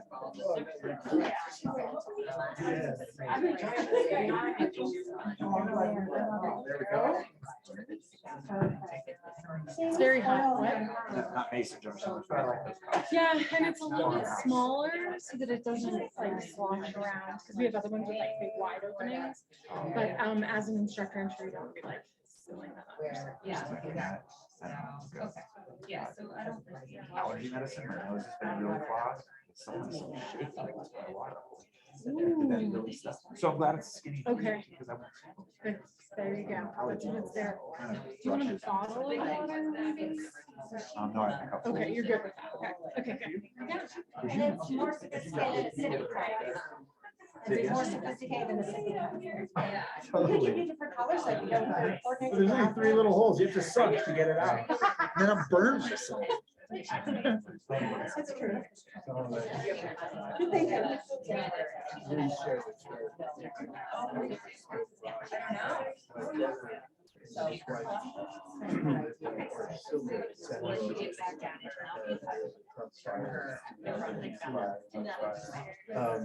they lost their home. And they had not that warning. They just.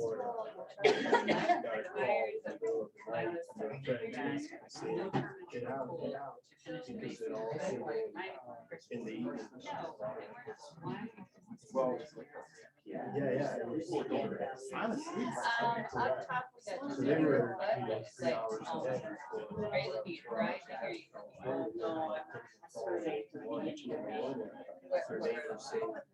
Run.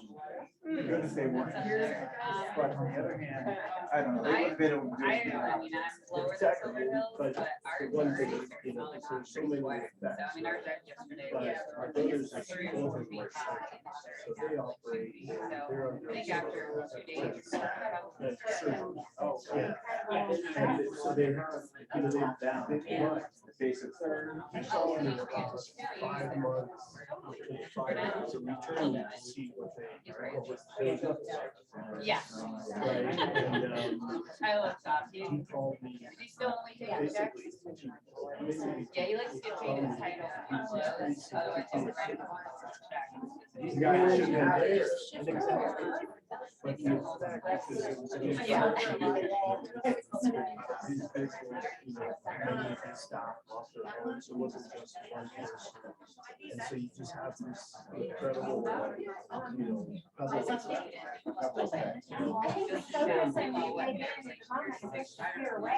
Oh, you dig in and then it emerges, it resurfaces. And what about your stuff? What is it, heirloomy or things that have some sort of connection to you? It's all wrong. They had,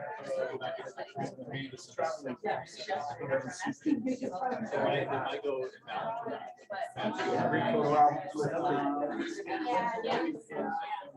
I've been here for a long time, but I grew up in Tampa. My mom received refugees. Neighbors weren't. But she had asked, I don't know if you're familiar with the.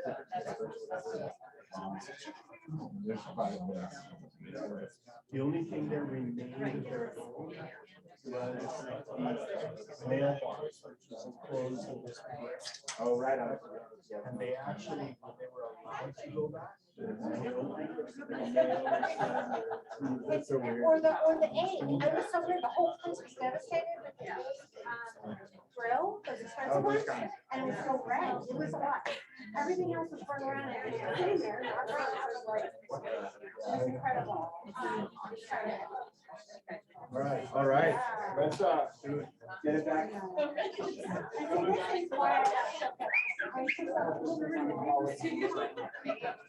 I'll do the elementary school. 5, 4, 3, 2, 1. Weather is what we see out the window. Today is sunny. There's snow on the ground. It's not windy, but the roads are dry for driving, so we don't have to worry about ice. It's hard to remember. It's winter still, so it's a little chilly, but it's not, but that's what we see out the window today. Thanks for coming back, everybody. By the way, thanks for just going. We were ready for a break. Yeah, me too. I get to chat around, do a few friends. So this is a way we think about how it might be or likely is over a longer period of time. But in fact, it's today, weather. So then what's the longer period of time? Well, that's climate.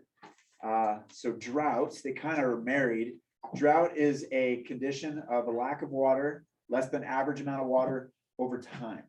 Weather out today, drought over time, and drought and climate kind of live together. So we're going to go through a series of maps, starting with now. We're going backwards in time because, well, I would hope for a future that's more wet, but we don't know. So when I get to 2014, we're going to take a 10-year leap back to 2004, just because it's somewhat redundant. And there was a question before about, are we in a drought? Are we in a prolonged drought? And the answer is just unequivocally yes. Across the arid West, not even continental divide West, but Nebraska, whatever you may call it. We'll see the maps. I mean, we see it right now. Everything white has received the expected average level of precipitation over time, right? That's a metric that climatologists use.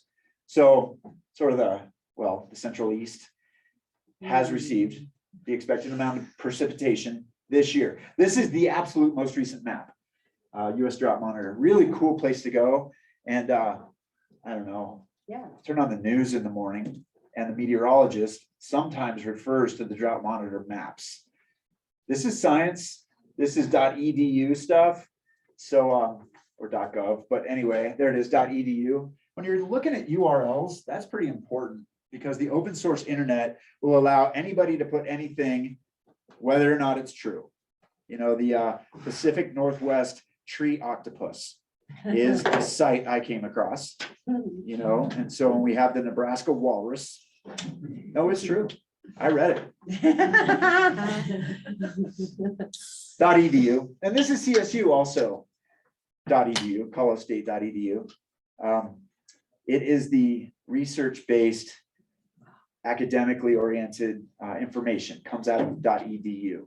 And this was important for me as a staffer to know about because there is a consternation on the university side of things across the nation about being authentic because of the open source internet. There's a competition really from academia across to everyone else about what is true. And so relevancy comes into mind. Is the university even needed anymore if you can just go to the internet and get whatever? Well, the .edu says it's true. That was a long story to say that we're pretty dry. Anything in the not white spectrum, and I'll just, if you can't see in the back, yellow is abnormally dry. That might be on a slightly shorter period of time, not weather out the window today.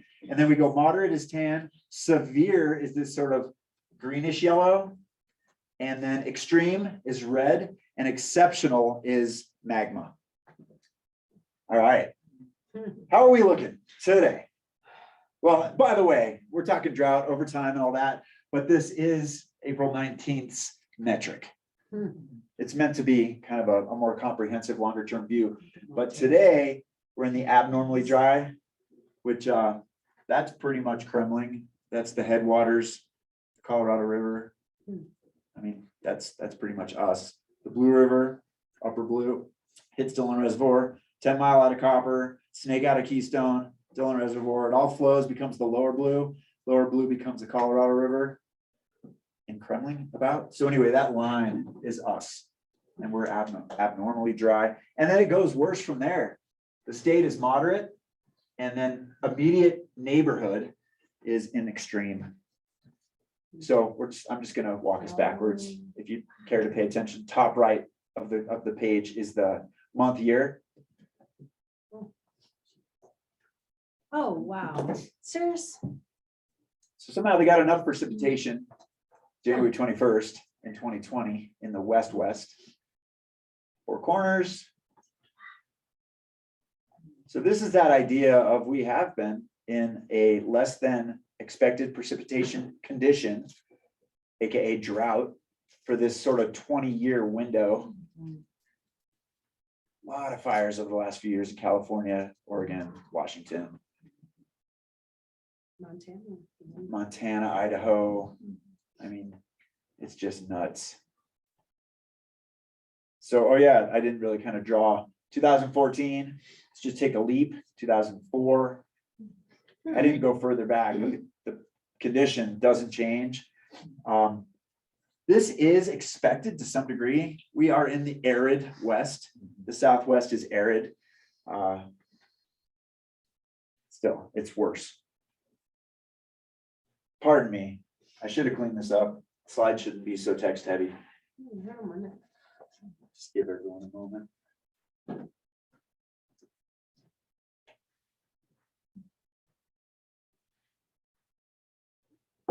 Will you have these slides available? You know, Michael already has it all. Oh. And so it is available. Publicly sourced internet information. Yeah, it's all available. So exceptional drought.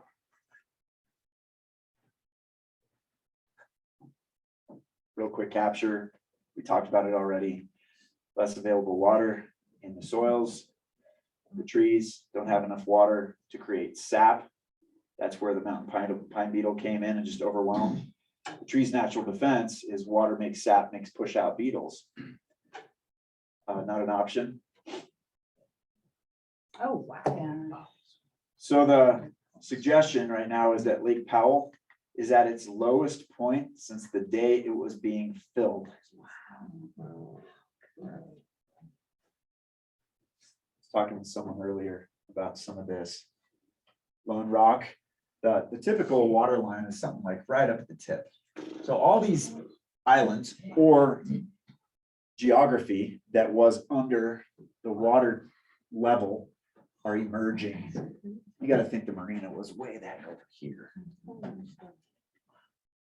I think I heard on the news, or on a station where they weren't really talking about draining Lake Powell a whole lot more because it's getting to the level where they won't have enough exit of water to continue the hydroelectric power to continue powering the western states if it drops below a certain.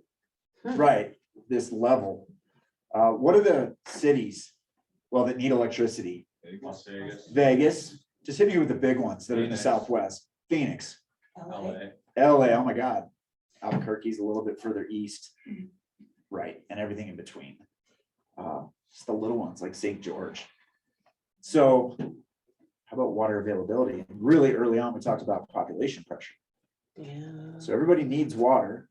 We're at this lowest point. We're going to stop releases, which is true because everyone needs to turn on their lights.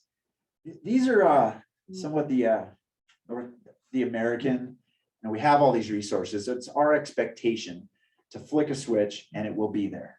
Same with water. I'm going to turn on my shower and I'm not going to have any question about the fact that I'm going to have a shower. That's not the case in most of the world. And I mentioned we're not talking about the world, but right, we have a high level of expectation.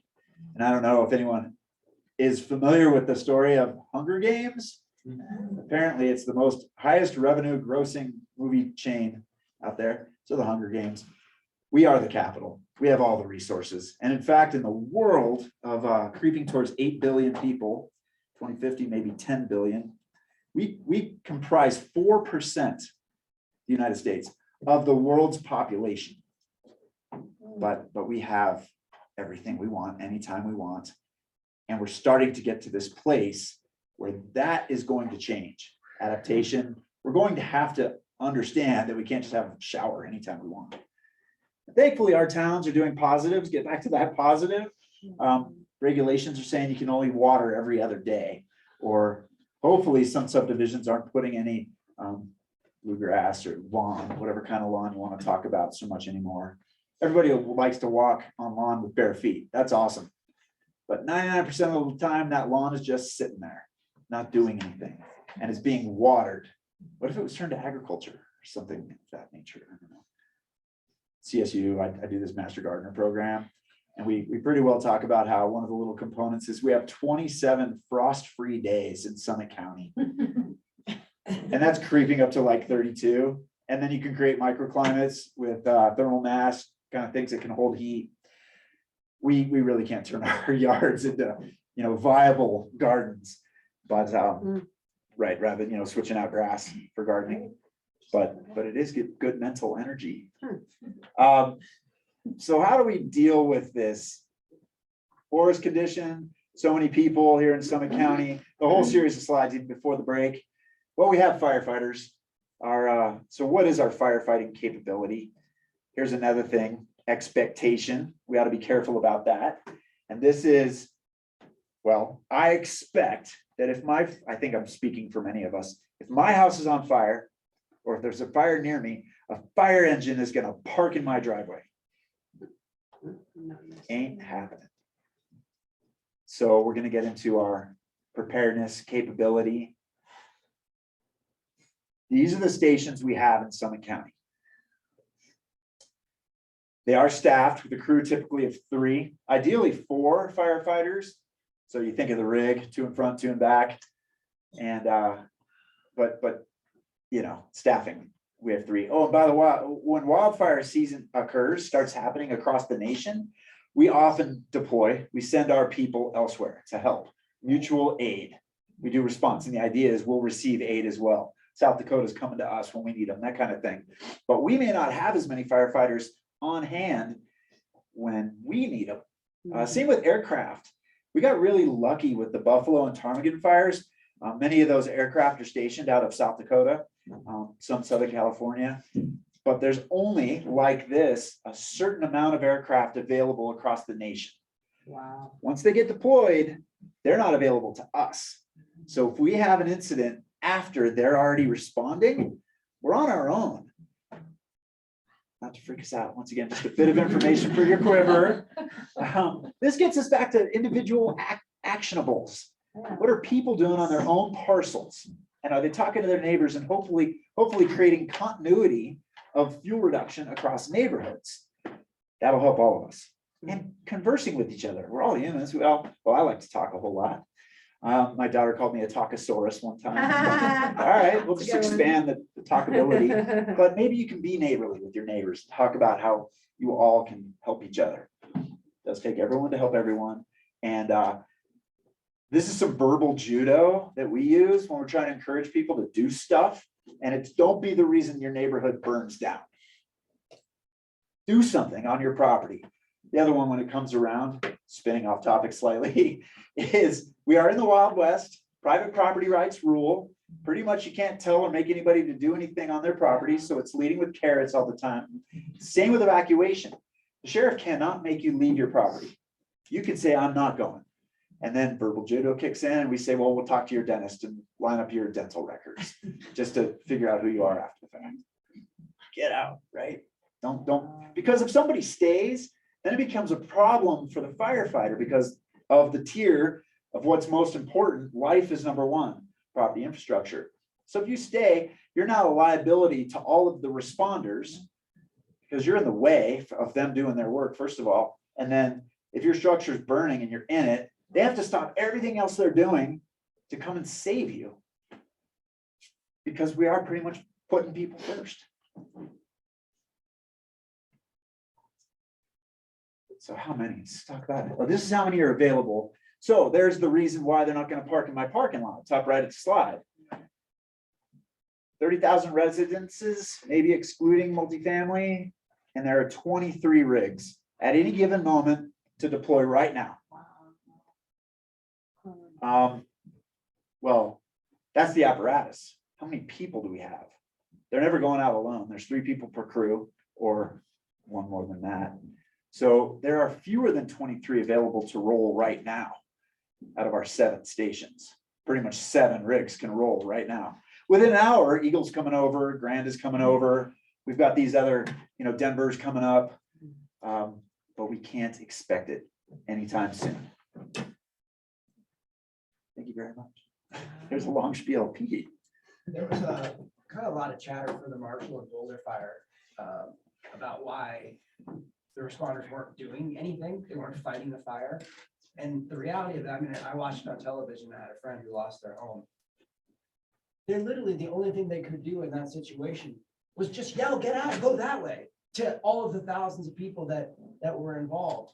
There's no way to fight 23 units, 60 people, maybe 80 people. If it burned like it burned in Boulder, there's nothing that humans can do to affect that fire. Everything that we've already done is that prep is whatever we've got done. That's it. Because the firefighters and the engines, there's nothing to be done at all, basically. Is that right? That's what happened in Boulder. They couldn't fight the fire. It's going They in just too tried to fast. get ahead of it for people. Get the people out. That was 3 the foot job. flame lengths. We're not doing anything with it after that, especially when it's backing itself up. Has anyone ever touched the stove? Hopefully inadvertently. But you grab something out of the oven. Whoa! Well, think if you had this flaming front of grass in that case, the hot gets hotter and hotter and hotter, and all you can do is leave. So yeah, thanks for pointing that out. We just have to get out of the way. Firefighters are going to get out of the way, even though they're wearing those big heavy duty coats. And we have to just protect each other and don't become a liability for everybody else. Hmm. Does anybody know what those coats are called? I used to. I don't know, I just think it's kind of cool. Bunker gear. Oh, yeah. That's That's what they wear. Do you know why there's a flap on the back of a firefighter's helmet? give them. Mostly structure is where it came from. And they're pouring water on a building. Oh. And so it sheds water off their back rather than down their neck. Like when I take a tumble skiing and it's all down my neck. Yeah, that's no good. So you don't want to have all your interiors all soaking wet.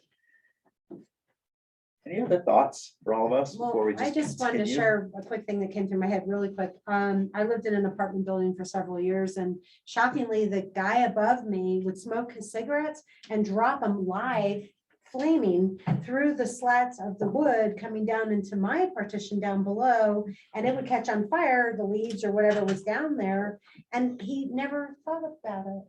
It was like, Well, it's too little. That'd be a problem. and he wouldn't like put them out at least, so once they were all out, of course, I collected probably about 15 or 20 of them, and I wasn't rude, and when he came down the stairs, I said, oh, these are yours, and handed him all the butts, and oh, I got some more, here you go. And but it was like shocking, that's so careless, it's so stupid, it's like it's a live flame burning thing, and he just drops them like it's gonna evaporate after it comes through the slatted thing. That was pseudo verbal judo. Yeah. That was judo. So we have There you go. Yeah. No. And when I'm with cleanup Polite. days or whatever, Yeah, that's the one thing I don't touch. I Did he hate stop cigarette drinking? But it butts. started a fire on my, yeah, he did stop. He did stop. Well, that's, thank And he you. was polite after that, but I was like, dude, here. Right. Cheers. That's that courtesy across the board, right? Just like common sense. I mean, we're melting. Well, I don't, that's gross visual. Dog poop. Dog Yeah. poop. It's coming out of the piles. But pick it up as you go. Don't leave it for somebody else. Cigarette It's butts. like, it doesn't evaporate. Yeah. So we talked a lot about the, the intensity of what fires can do to our communities in general. What are we doing about it? I started off with the positives. We're attempting to remember that we live in a place where we can be action oriented, and here are a number of things coming your way that we are doing at the county level, at the governmental elected level.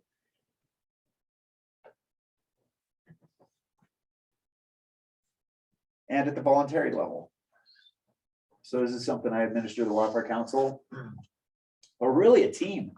And we're looked at across the nation, especially, across the state, I'll just say mostly, as a wildfire council or a group of agencies that we want to be like. A lot of the other communities are doing that. I get a lot of calls saying, well, what is it that you do that gets your people to talk the same language? We pride ourselves on that as well, mostly. And we are these agencies, the fire departments, the towns, the sheriffs involved. We pretty much say the same thing to all the people, which is really important because, it's playing good parent against bad parent. Homeowner can do that. And we talk a lot about how we do things. So in the early years, this was formed in 2006. There was a little bit of contention and animosity and turf kind of things, but we anchor everything on the Community Wildfire Protection Plan. So this is a 45-page document with another 100 pages of addendum that are mostly maps, but it guides our goals, objectives, principles. So it isn't about me or about you or our agency. That's the anchor. And so what are we attempting to do? And there are A through M subchapters of things we want to do. And you can look into it if you like. It's on the county website under the CSU extension pages, but it's the wildfire pages really for the county. This is a little bit of our condition. We know this, but it's a reminder. I think that's pretty amazing that we have so much forest that is all ours. Every one of us own that. I did say something to the Dillon Ranger District at one point. I said, your forest or something. Why don't you do something on your forest? And she said, well, it's the forest I manage for you. Geez, wait, what did you just do? Turn that around on me? So that density thing, pulling density off the backcountry, putting it where the people already are, And that's, well, creating higher and higher density where we live. Scrape offs are coming our way for those old buildings. So what things are in place to move us forward into a more positive future? And I'll get into the master plans first. I don't know if you knew, we have 4 basins, and then we have a comprehensive countywide. So those are, each master plan lives in each of those. I mentioned I was on the planning commission for some time. We have 4 towns, 4 planning commissions, a master planning commission, and then all these different agencies have their own advisory committees and planning commissions. And so one of the chiefs talked to me at one point, he said, I'm saving the world one meeting at a time. But that's part of how we work well together, is we know each other. We're a small enough community to say, hey, and I'm just a little guy in the trenches, but I can say, hey, Jim, to the chief. Fire guys can't say that. They have to say, hey, chief. So it fills my quiver and puts a little feather in my cap that I get to talk to the fancy people. But we all talk to each other that way at these open meetings that no one ever comes to except for us. So I like that first name stuff. Master plans. I mentioned community wildfire protection plan. These focus areas were drawn up in 2006, and there are 27 of them, these little red polygons. And that was, where do we spend the minimal amount of money we have to reach the greatest impact? And it's pretty much where the people live. These days, we had a ballot measure passed that gives us a bit more money and we can expand our reach. And we don't necessarily stay within the focus areas anymore. Our grant program used to have a question, are you within or not? And if they weren't, those applicants kind of went to the bottom of the pile. Not so much anymore.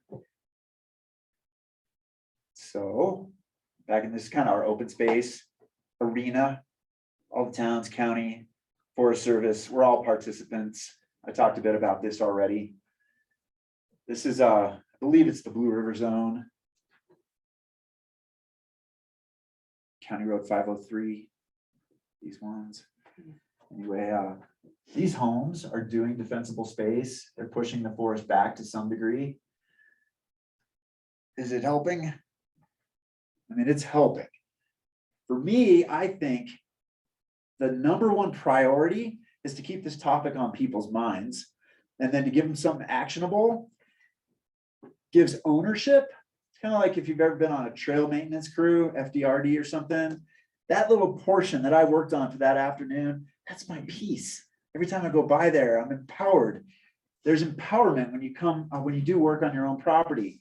If we have that tsunami of flame coming through, that's going to be challenging here. And these homeowners need to know it. And maybe you don't tell them, maybe they just figure it out. But we have those conditions. And then our codes, building, planning, the towns all have their own. So I think it's greater than 6,000 square feet. You have to have a sprinkled, I have it written there. These soffit vent openings, I think more and more construction are just going smaller and smaller holes, keeping embers out. Embers are gonna wanna die pretty quickly unless they have something to land on, a fuel to run with. So, and then, roofs are expensive. As part of this grant program, here and there, we get calls about private property enhancements. Will the grant pay for my roof, which is a 50-50. And the board has decided, the commissioners have decided that we're not going to put a pot of taxpayer money to one individual's benefit. That doesn't make sense. So the equity would be lost in that. So you got to buy your own roof. And the kickers, if you do renovations, things may come into play. But it's important just to understand that shake shingle roof, it's going to burn the whole neighborhood down. So let's just be aware of it. And when you get close to your end of life cycle on your roof, just take care of it. Asphalt, and they don't have to look bad. There are all kinds of materials that are looking really good these days. So we have this code that is asking people, to some degree requiring people, to follow the immediate zone around the house. And people get worried about, are you making me nuke my 5 feet around my whole house? Well, we can call it a drip line. We can put a few little shrubs in there that might be high moisture content, but we really do want to push it back.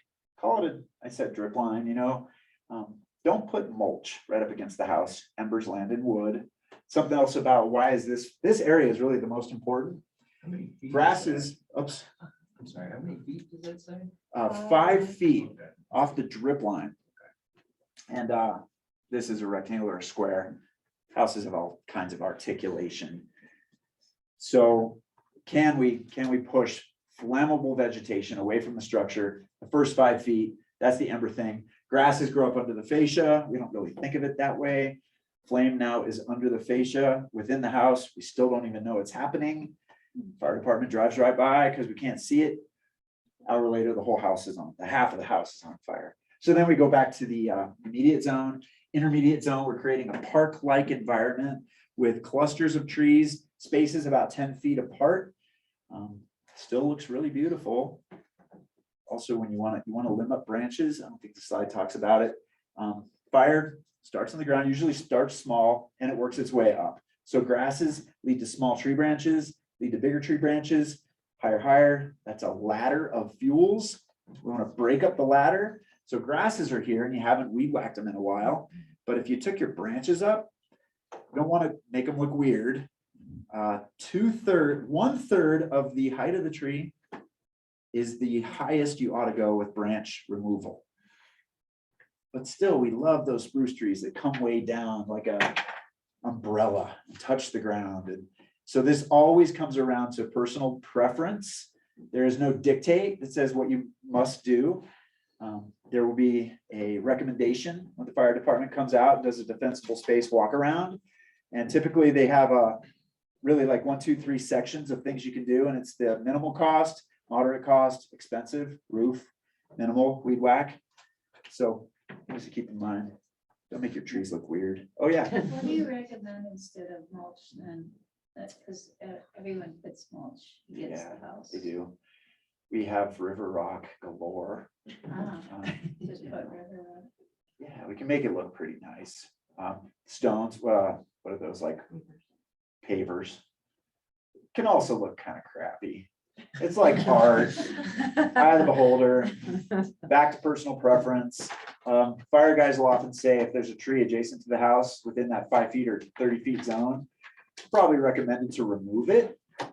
But I love that tree. It's the specimen tree. Grandpa planted that tree. Awesome. Keep the tree. We're now going to draw a line around the tree and call the tree part of the house. So that's where we get this articulation, these blebs that occur around the house. So then push back from the tree and maybe limit up if you can. This is where I talked about the wick. I don't know who wants to put a metal fence against their cedar fence, but it can be made to look good. So this is a zoning policy, 3.2. It says what you must do upon renovation or some sort of break of the grandfathered position a home may be in. You don't have to do anything if it's just sitting there. So is this a good situation? It's easy access. Oh my God, in the winter, I don't want to walk way out there. Even in the summer, I don't want to have to walk way across my property to get wood. I'm doing it like that. Where do the embers land? In the wood pile. Yeah, the little gaps and spaces. If you think about wind, I often think about a river. People pretty much know about an eddy currents. That's where the river gets calm and maybe you can kind of make it your way towards shore where the current's not taking you.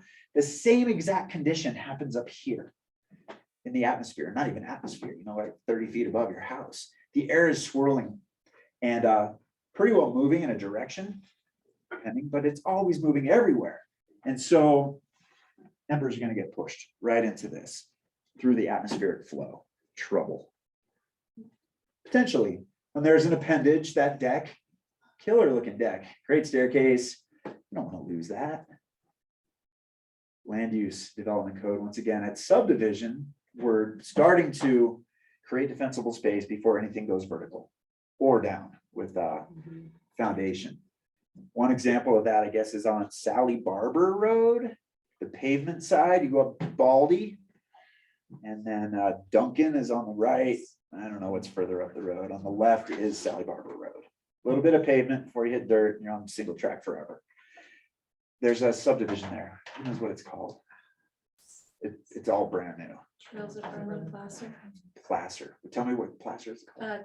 It's Trails of Berlin Placer. Berlin, that's what. So defensible space is being created before or at subdivision. So we don't put it all on the ground and then ask the owners to do it after the fact. I think that's pretty progressive. Something else about Summit County.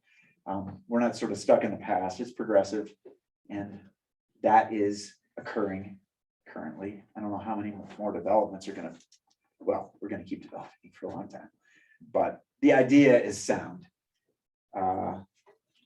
You've hopefully been reading as we go. All this information's here. There's 9 chapters, and each chapter is 50 or 60 or 80 pages. But check it out. It's a great read. And then we're coming around this tool belt. Overwhelmingly in 2008, our community passed this measure that supported 4 different high priority initiatives, 64% or something. One of the highest pass rates of any of the measures that have been put out over time. Those are the 4. Oh, no. Yeah, right here. 1, 2, 3, 4. And so we pay for things like the grant program, the chipping program. So chipping is free. That's how we advertise it. But for you all, it's something like 98 cents. Part of your tax goes towards that program. Pretty good return on investment. So then we put the ballot, it had a sunset date of 2020 or something like that. And well, let's put it back on the ballot before it runs out. And we once again pass it. And that's the 2008 measure. There were 5 items of high priority that were on that measure, and it was early childhood. And there's always the discretionary, like county facilities as needed. Oh, there they are. Pardon me, I'm trying to remember. Is that color too light? Can you read it in the way back? You can read It's it. a little Cool. light. A little light. I don't want to read it. Look at what's right in there. I mean, well, mental health, suicide prevention. By the way, I just love that that's become normalized. But you don't have to hide if you're, if you break your arm, like, woohoo, look at my cast. But if your mind is twisted up, keep it to yourself. Well, we're changing that and being more open about services. But here we go. Wildfire is right in there, and housing. Oh my goodness. Housing has become the second priority thing. They're all priorities. Everything's priorities. So that tax measure in 2018 created the Strong Future Fund, puts $1 million towards wildfire, 8.8 million to those 5 different initiatives. I think let me go back and look at it. It's the mental health, early childhood, public health is that department in the county, and they get like 2.5 million. So it's not equivalent division. And then the board does move things around here and there. The wildfire funding package that I've been working with was about 1.5 for these grants and all these other programs. We support the Forest Service because our Fed is $1 trillion broke, but we still want things to be done on that land, which is our land in our community. So some of the money was reallocated to housing because we're calling it the housing crisis, right? So looking for more affordable, attainable workforce. And well, how do we build it and subsidize it? The county government subsidizes a lot of that. If it's 60% AMI or whatever, the building costs a whole lot more than we're charging the renter, or what it may be. So these monies help with that. Action items, the public can participate. My links weren't really working because it's been a little while. Uh-oh. I know I need to leave presentation. So I'm going to open that link and take us to it because I think it's pretty slick. I work pretty closely with the GIS department. And so Sally put this together for me. Just gonna be watching everything I'm doing.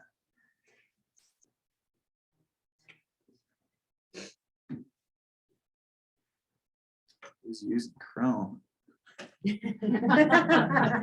Oh, yeah, I'll just use Michael's. That's great. Yeah. I don't have my name in there. You're so funny. All right. Oh, wow. So I administer the program, but it's what you all have done. And it's super slick. Well, this is the visual storytelling, and being that not so linear thinker, I really like visuals, so this works really well for me. Where did it go? Participation over time. Yeah, that's what I want. So we're a clean slate in 2014. Nobody's done the chipping program yet because it didn't happen yet. This is what happened the first year. Does anybody know what town we're hovering over? Yeah, it's Frisco. Somewhat of an urban environment. Most of the vegetation that's there was landscape plantings. And by the way, you can only do work on your own private parcel, so nobody's going to go off into the forest. But let's just take a walk here real quick. And then I'm going to zoom down to like Breckenridge, Peak 7 after this, and we won't go further. But it's really cool what's happening in the whole community. So that's 2015. We start to see some overlay. So if the new year, if a new parcel put wood out again, previous color goes away. So Frisco is a little bit of infill. There's 2017. So that community-wide grant program, multiple houses, adjacency, contiguousness through communities.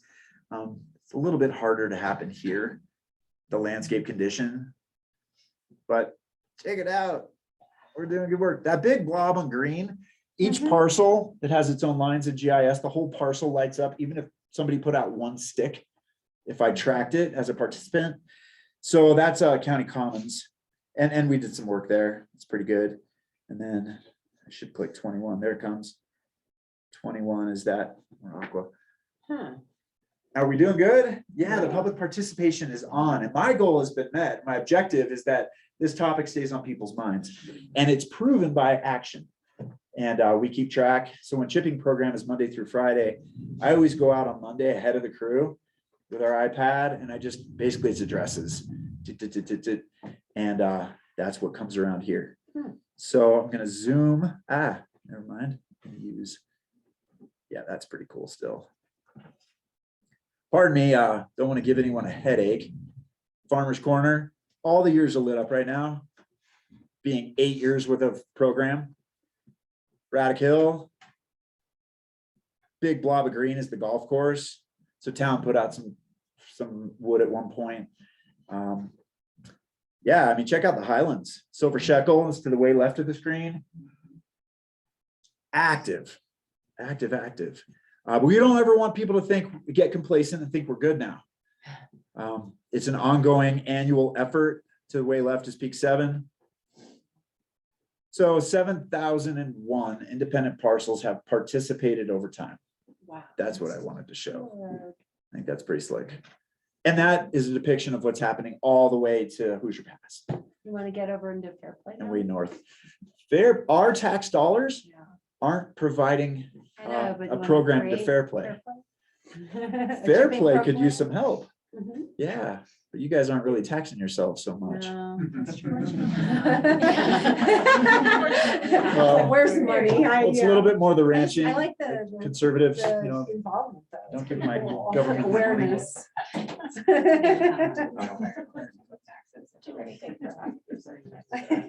gonna need more money, huh? Okay, we'll work on that. There we go. So in this time, so this is grant program 2006, 50-50 cost share, community-wide. Pretty impressive. It used to be 5 to 8 homes, contiguousness through communities that we pretty well required to apply. It's tough though, because if there's no HOA and there's absentee ownership and it's a reimbursement program, how do you sort of divvy up the reimbursement pot based on your parcel size or whatever that would look like?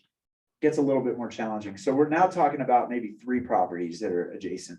This is where the chipping program is the infill portion. You can kind of help with everything. They're complementary. So we have had 193 projects, including 8 chipping years. But the projects could very well be 10 homes.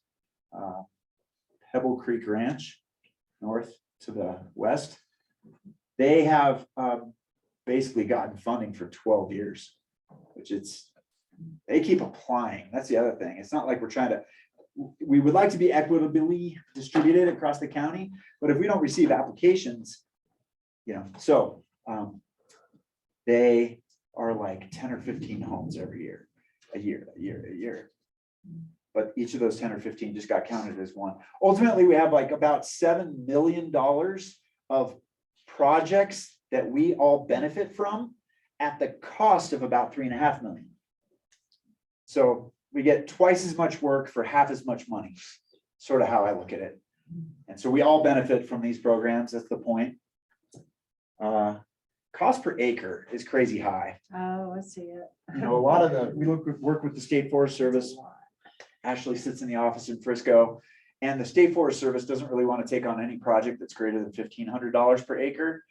But for our community, we have a lot of steep slopes, inaccessible land. And it's just more expensive. Cost of business is here. Yeah, what I just said. So our cost per acre is pretty high. Oh, and there's one subdivision. This is really excellent. Great side story. Ruby Ranch above Target has received approval to do work in the wilderness. That's untouchable. And it's a little bit of a concern because if anybody, Americans start doing work in wilderness, it becomes precedent. And precedent's trouble. And we Americans, once again, don't want to see too much activity in the wilderness. Does anybody know the slogan or tagline for wilderness? Leave only footprints, take only pictures, or vice versa. So also no mechanization. So you can't ride a bicycle in wilderness because it's a machine. You can't run a chainsaw in wilderness. That's more what comes to mind because it takes petroleum to get it going. So the cost, Ruby Ranch is initiating and going to pay up for a lot of this, but it's a band. Here's the other thing about what's weird in Summit. Private parcels are immediately adjacent, touching wilderness as a property boundary.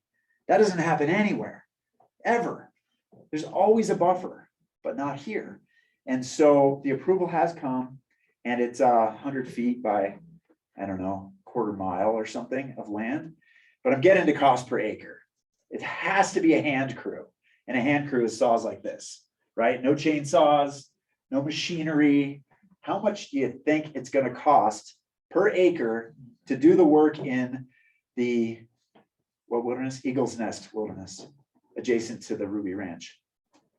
Just $3,000 I said was high. That's why it's gone. Said 10. Okay. Higher. $15,000, 20. We're right between, right? 10 and 20. Who's going to pay for that? So, but Summit County, your taxpayer dollars, our board has decided that would be worthwhile. And so there's a number of partners involved to help pay for it. But we're starting to accept higher cost projects based on the community benefit. And their proposal is pretty strong, but it's all about if there's that tsunami of flame coming down from the wilderness, they want to protect their own subdivision, right? It's pretty high cost up there. But that would maybe impede or diminish the amount of embers that fly onto Ptarmigan or over to Hamilton Creek, everything across the valley. Embers can travel up to a mile, maybe further. So it's good for all of us. We're constantly advertising the programs. In the early years, that was our graphic. Currently, this is running around. I'll just highlight our graphic designers. Omo Design sitting over there with a gray beard. There's Jamie Callahan. All right, so the other life that he lives, he and Patty put that together. So he helps with our graphics. The goal is sort of a double negative, but we want to make sure no one does not know about these programs. So, captive audience here, do you mind sharing on the really positive stuff about how we're doing, encouraging action? Is the county has a 50-50 grant for you if you want to apply to do wildfire mitigation forest work on your property.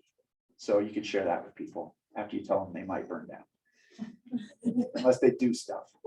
I did say 50-50. We have already contemplated, we've begun doing this for a few years. It was always fuel. But we realized fuel isn't the only way communities need protection. And so we have this other program, 2 grant programs. The second one is called the Community Wildfire Protection Plan Implementation Grant Program. And that is everything that could protect communities that aren't fuel reduction. Any idea what one of those could be? Not roofs, because that would just be one house, communities. Community well. Water source. What- Yeah, like a community well. Oh, totally. That's our hugest, biggest example. Cisterns, big honking plastic buckets that get buried underground that can hold up to 20,000 gallons in an array using gravity. And this is Summit Estates up Tiger Road. They have 20,000 gallons of water. If you're a bike rider or drive your car up there, you'll see a little red pipe sticking out of the ground. And on the face of the pipe, it makes an L and it says like 4K or 8K. That's how many thousand gallons are in that tank underground, ready to go for a community in our county that is not hydranted, where there's no pressurized municipal water source. So that was like $100,000 project. We do 90-10 as a maximum on those. The board is the one who directs all the funding. So sometimes it's 60-40, depending on the project or how much money we have available. So that's one example. Another one is access and egress. Can we improve roadway for evacuation purposes? And one application that's coming this year is the summer road for Silver Shekel. If you know what they call it that, it's the dirt piece that's further south. It's not a regulated road. The hairpin is way too tight. The grade is way too steep. It's washboarded, it's not really very useful. The summer road, definitely not in the winter. They've proposed that it meet all the criteria for a road. I think that one's gonna get one of the grants. That's pretty slick. And then our third one, the good example there is Bill's Ranch. They didn't have much signage on a number of their dirt streets. And where they did, they may not have set it properly, like Starlit is one of the, maybe not, that's not one of the streets. Doesn't matter. They got a grant to improve signage. So signage was another one. And really improve was replace every single sign in the county, in Bill's Ranch. We also encourage people to put highly reflective, non-combustive signage on their home or on a post away from their home, actually, which would be on a metal post, so it doesn't burn down. And the local responders know where houses are. And most of the time, by the way, 3% of the fires are wildfire, or 3% of the emergency calls to 911 to the fire department are fires. What's the majority, like the far superior majority of calls that our fire districts receive? Car accidents. So, and that becomes more like a medical, capture it by medical, car accidents, that's all tied together. We do also have the hazardous containment crashes on the highway. That's a pretty rough one. They get called for that stuff too. Medical mostly. When it comes back to wildfire, everything I've said. The funding, it goes on and on and on. We fund the Forest Service to do work, a couple different crews. And then how do you all get involved?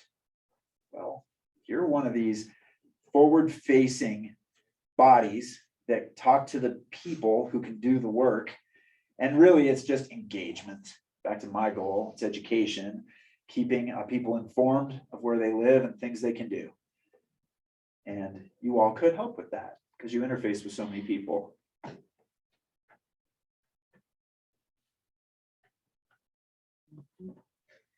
I don't know if you recall the last few years, Sarah's put out a mailer that has Realtor stuff in it, but it was also in the very centerpiece was the chipping program schedule and that kind of thing in there.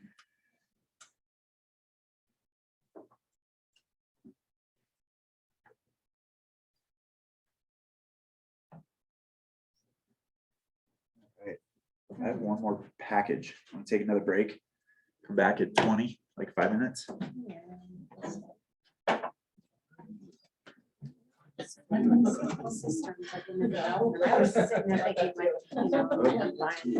Land that's right adjacent to National Forest. Yeah, and I noticed that in that National Forest, I could show you, the trees were very spaced, and I was like, this is different. But I was thinking about, maybe you do have some reservoirs that are sitting there forever. Yes. So that you. I'm pretty impressed by South Summit County. All this Blue River, this is all Blue River stuff. See, they're fairly. Quandary View, way the heck up there. spaced, And this is part of the Good stuff. actual land behind, but then. It's in Fairfield. Well, we have a house in Longmont, so we're hanging on to that, but I'll go back and look at this stuff. So when I buy it, finish it, it comes in. You see a lot of scrap, but I can find, there's already a well in the clear area, which I was listening, you build a house to stay in the clear areas, but,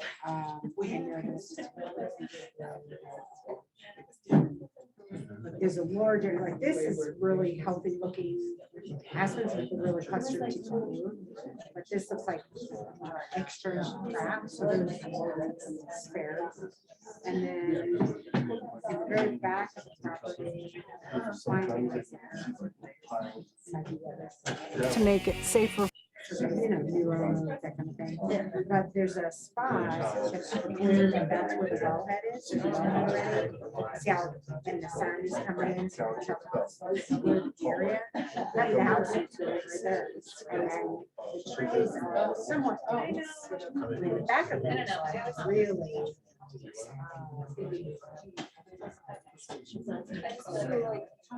Make it bigger, so they're fairly not that space. I was noticing that just either someone did do it, yeah, well, they probably just had.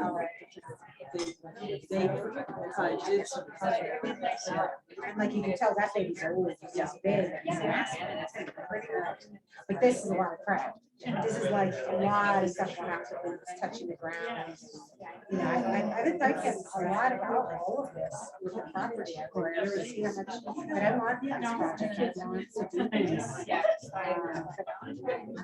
And that's of course, I'll have to get more pictures, but that was what really impressed me. All the trees were so spaced. That's a weird part.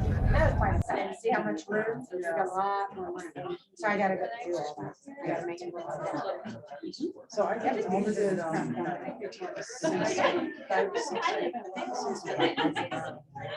mean, I wasn't thrilled. But you know, above my head, yeah, it's worth it. I was totally thinking about that. I looked up non-flammable mulch and they make it. I also did on the same rubber, there's a rubber. So rubber does, I guess. I'm not an expert, but yeah, exactly. That's just kind of all this knowledge.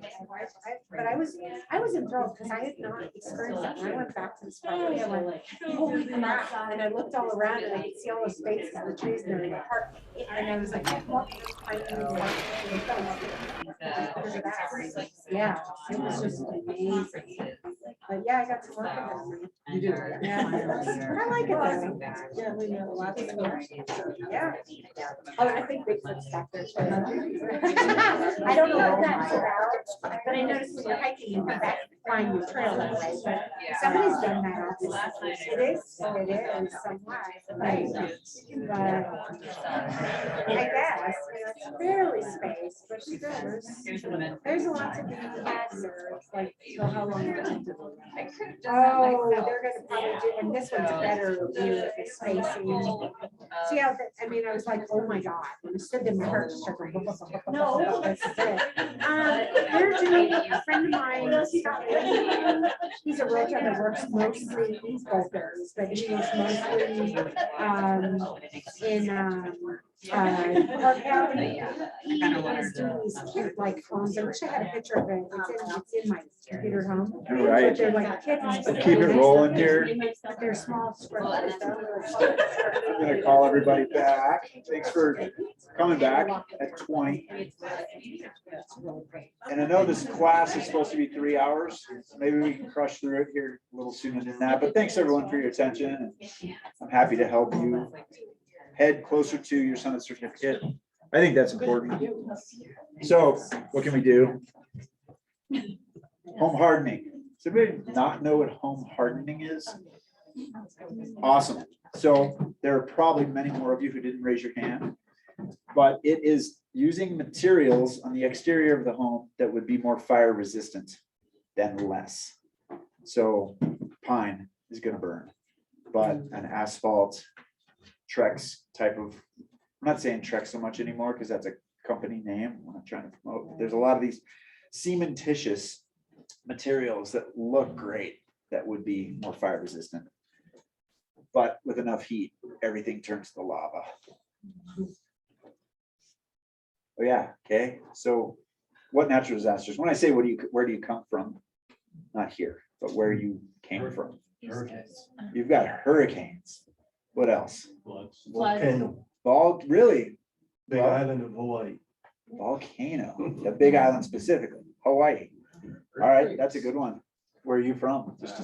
California. All right, yeah, me too. Go California. Whatever. Any other hurricane? Tornadoes. Say again? Tornadoes. Tornado, yeah, on the land. All right, there's a few. Tsunamis. Thanks. Yeah, so there's a number of things that can impact our lives. Here, I guess it would be winter storms could shut down highways, which would lead to lack of food in our supermarkets. Apparently distribution systems share that we have about 3 days worth of grocery material in any given grocery in the nation. So if we're stuck for a little while, we're gonna start to see the shelves go like they just did this last 2 years. Things are thinning. And so not so much avalanches as far as it becoming a really bad hazard for us, because we don't put houses at the bottom of avalanche sheets. I think that's good and thoughtful. But, you know, all the avalanches that occurred in the 10 mile on the way from Frisco to Copper, that was pretty impactful. Took a little while to clean up. Probably saw YouTube videos on that, somewhat exciting. So wildfire is what we're talking about here. And our wildfire progression. This is Matt Benedict's a red, white, and blue firefighter, a captain that I work with a whole bunch. And he talked about the cogs. We've got big cogs, medium cogs, and small cogs. And this is kind of like chipping is a small cog, but something everyone can get involved in. Grants are a little bit in the medium size. And then the large cogs might be on our larger tracts of land that are federal, pretty much the land they manage for us. Above the hospital, that's Ophir Mountain. If you ever went up there, I don't know if you've been up there in the last few years. I rode my bike up there a couple of years ago, and it's massive. It's like 1,000 acres, which is really great. Fuel reduction, community protection, and forest health regeneration. And what's also really great about that is you can't see it. Everybody likes to see that stuff, right? We like the forest as it was, and we like the fresh that comes around, but nobody likes in between. It's a mess. So, but we really pull it apart, and this wildfire prevention effort is just an explosion. We've got a number of partners I already showed, and tactics and approaches and community engagement and involvement and buy-in. So, oh, there we go. Ahead of myself. Yeah. So why do we care about any of this? We know temperatures are rising. We have a shorter ski season or winter season. So what used to be like 5 months and 7 months of warm and cold is getting closer to maybe 6 and 6. I think Tahoe is maybe more like 7 months warm and 5 months cold. So anyway, we're getting warmer and fires are getting worse. They're more frequent. We talked about all that with our climate weather situation. I'm not going to get into that video, but this guy, if you care, YouTube's so full of this stuff, but Jack Cohen, he's done all kinds of research, and he uses these big plots in Canada where nobody is to test how fire behaves over a number of different conditions. And mostly, I'm going to get to this defensible space slide. We talked a little about 5 feet from the structure, 30 feet from the structure. He's shown at certain temperatures how 5 feet or 30 feet can completely protect a building. Just this little bit of interface. So you can check him out. This is an older graphic, but it's still getting to the same point. We want to push the forest back from our structures to whatever degree that is. Similar look. Similar look. National Fire Protection Agency, pages and pages on their websites, things you can do. how many different ways can we say the same thing? And then I come up and I say the same present, well, very similar. For a few years there prior to our pandemic, I was going into every third grade classroom every year, helping the teachers transition to their life science unit. And, you know, just keep sharing this similar information that doesn't change a whole lot. Okay, yes, I want to know this. So there are 3 factors that are required for fire to occur. Take out one of them and fire's not going to occur. So those were applied here at the, I forget what this fire was called. Heading up Highway 24, Manitou Springs, Colorado Springs fire a couple years ago. So all this was devastated, all this was burned. But what about this zone right here? How come this chunk between 3 sides, similarly here, this piece that isn't burned? Oh man, and there's so much fuel right here. These are all houses. Yeah. And they've become the new fuel source. Not so new, but we always thought the fire ran through forest, which was trees. But if one house starts burning, the radiant heat from that house catches the neighbor. This was Boulder. Grass fire hits the edges of the neighborhood. The fire runs through the neighborhood by the new fuel, and the fuel is the house. So what happened here? Why are these sections protected?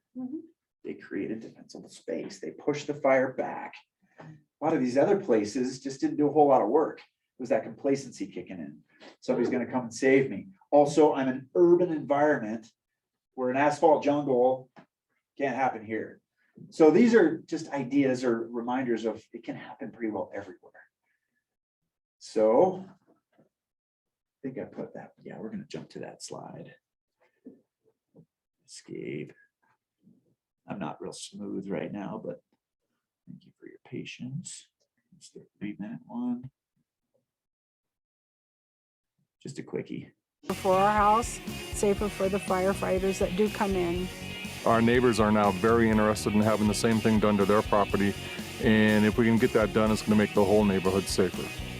Science has proven that doing this type of work to reduce your wildfire risk has been very successful. Make a smart choice.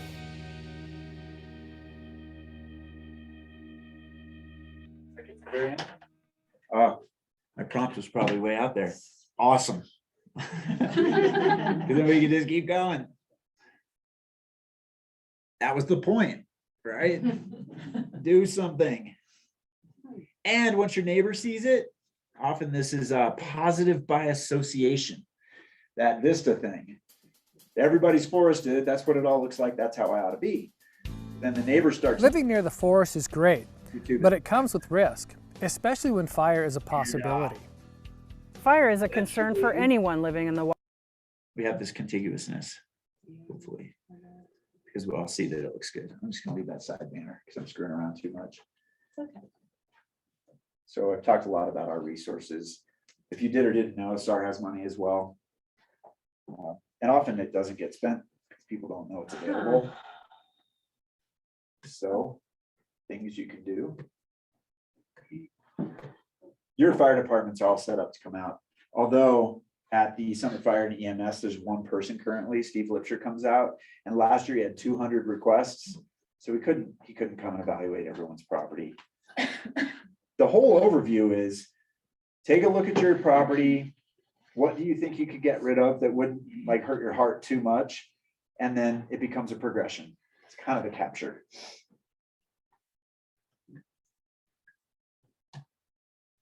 Doing that again? Freeze me up. Technology. Now am I gonna do that? Get a tax credit for mitigation? There has been a $2,500 tax credit. I don't know where it stands right now. But it's invoices. So if your contractor Up to 2,500. up to $2,500. But if you do it yourself, I don't know if they have any of that labor. There is a government rate of about $27 an hour per hour of the volunteer rate, yourself being a volunteer, even if it's your property. Not totally sure how they ask you to track that. Yeah, for federal. Hey, money, how it's about paperwork insurance everywhere. discount? Uh-huh. 'Cause Insurance when is you think about trouble. it, they may be aware. Insurance not is really. interesting because it's No. somebody in DC with a map on a flat table, not looking at topography so much, circling zip codes. And we're pretty circled because of our wildland urban interface. So insurance rates aren't favorable. And in fact, we've talked to various people that have had their insurance canceled. I'm sure you're all aware of this as well, because of their wildfire potential. Wow. So insurance companies take a big hit when fires come through communities, but I come to understand that hailstorms cost a whole lot more, which wipes out everybody's car. Yes. So what I've heard about that with the insurance is, people will say, well, I want a credit. Really what it is your house could be uninsurable if you don't do something on your property. So to keep your insurance, it's a good idea. Wow, good addition. Thank you for throwing that out there. I'm hardening. Getting to the very bitter. And I mentioned Ready, Set, Go before. This was the county's main premise for a little while. And now we just, come on.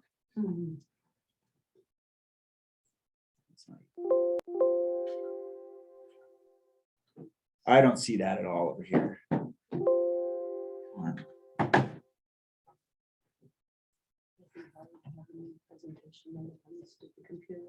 Does anybody know? Feel free to come on up. It's like, you need to live. Let me get this through and then you can die if you want. You have to click on the enable. I can't see this at all. Interesting. This right here isn't showing this. Are you good at this, mister, on your phone? Are you good at that stuff? I just had a feeling you're analytical. See if I can close everything. Oh, that's my. There you go. Good girl. Escape. When in doubt, let's escape. I don't know. Or turn it on. All right. Unplug it. Unplug it back in. Unplug it and plug it back in. That's not good. No, it works. Sometimes with Reset. something like the TV, yeah, I can't fix that stuff. Enable.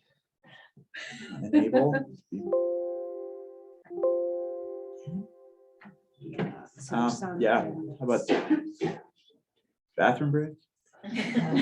Should go get,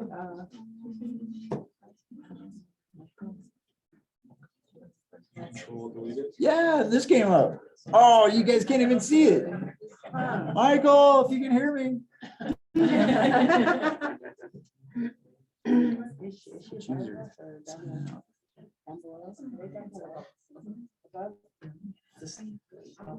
It's spinning and signing out. Yeah, I'm just gonna see about Michael. I'll get it. Oh, super.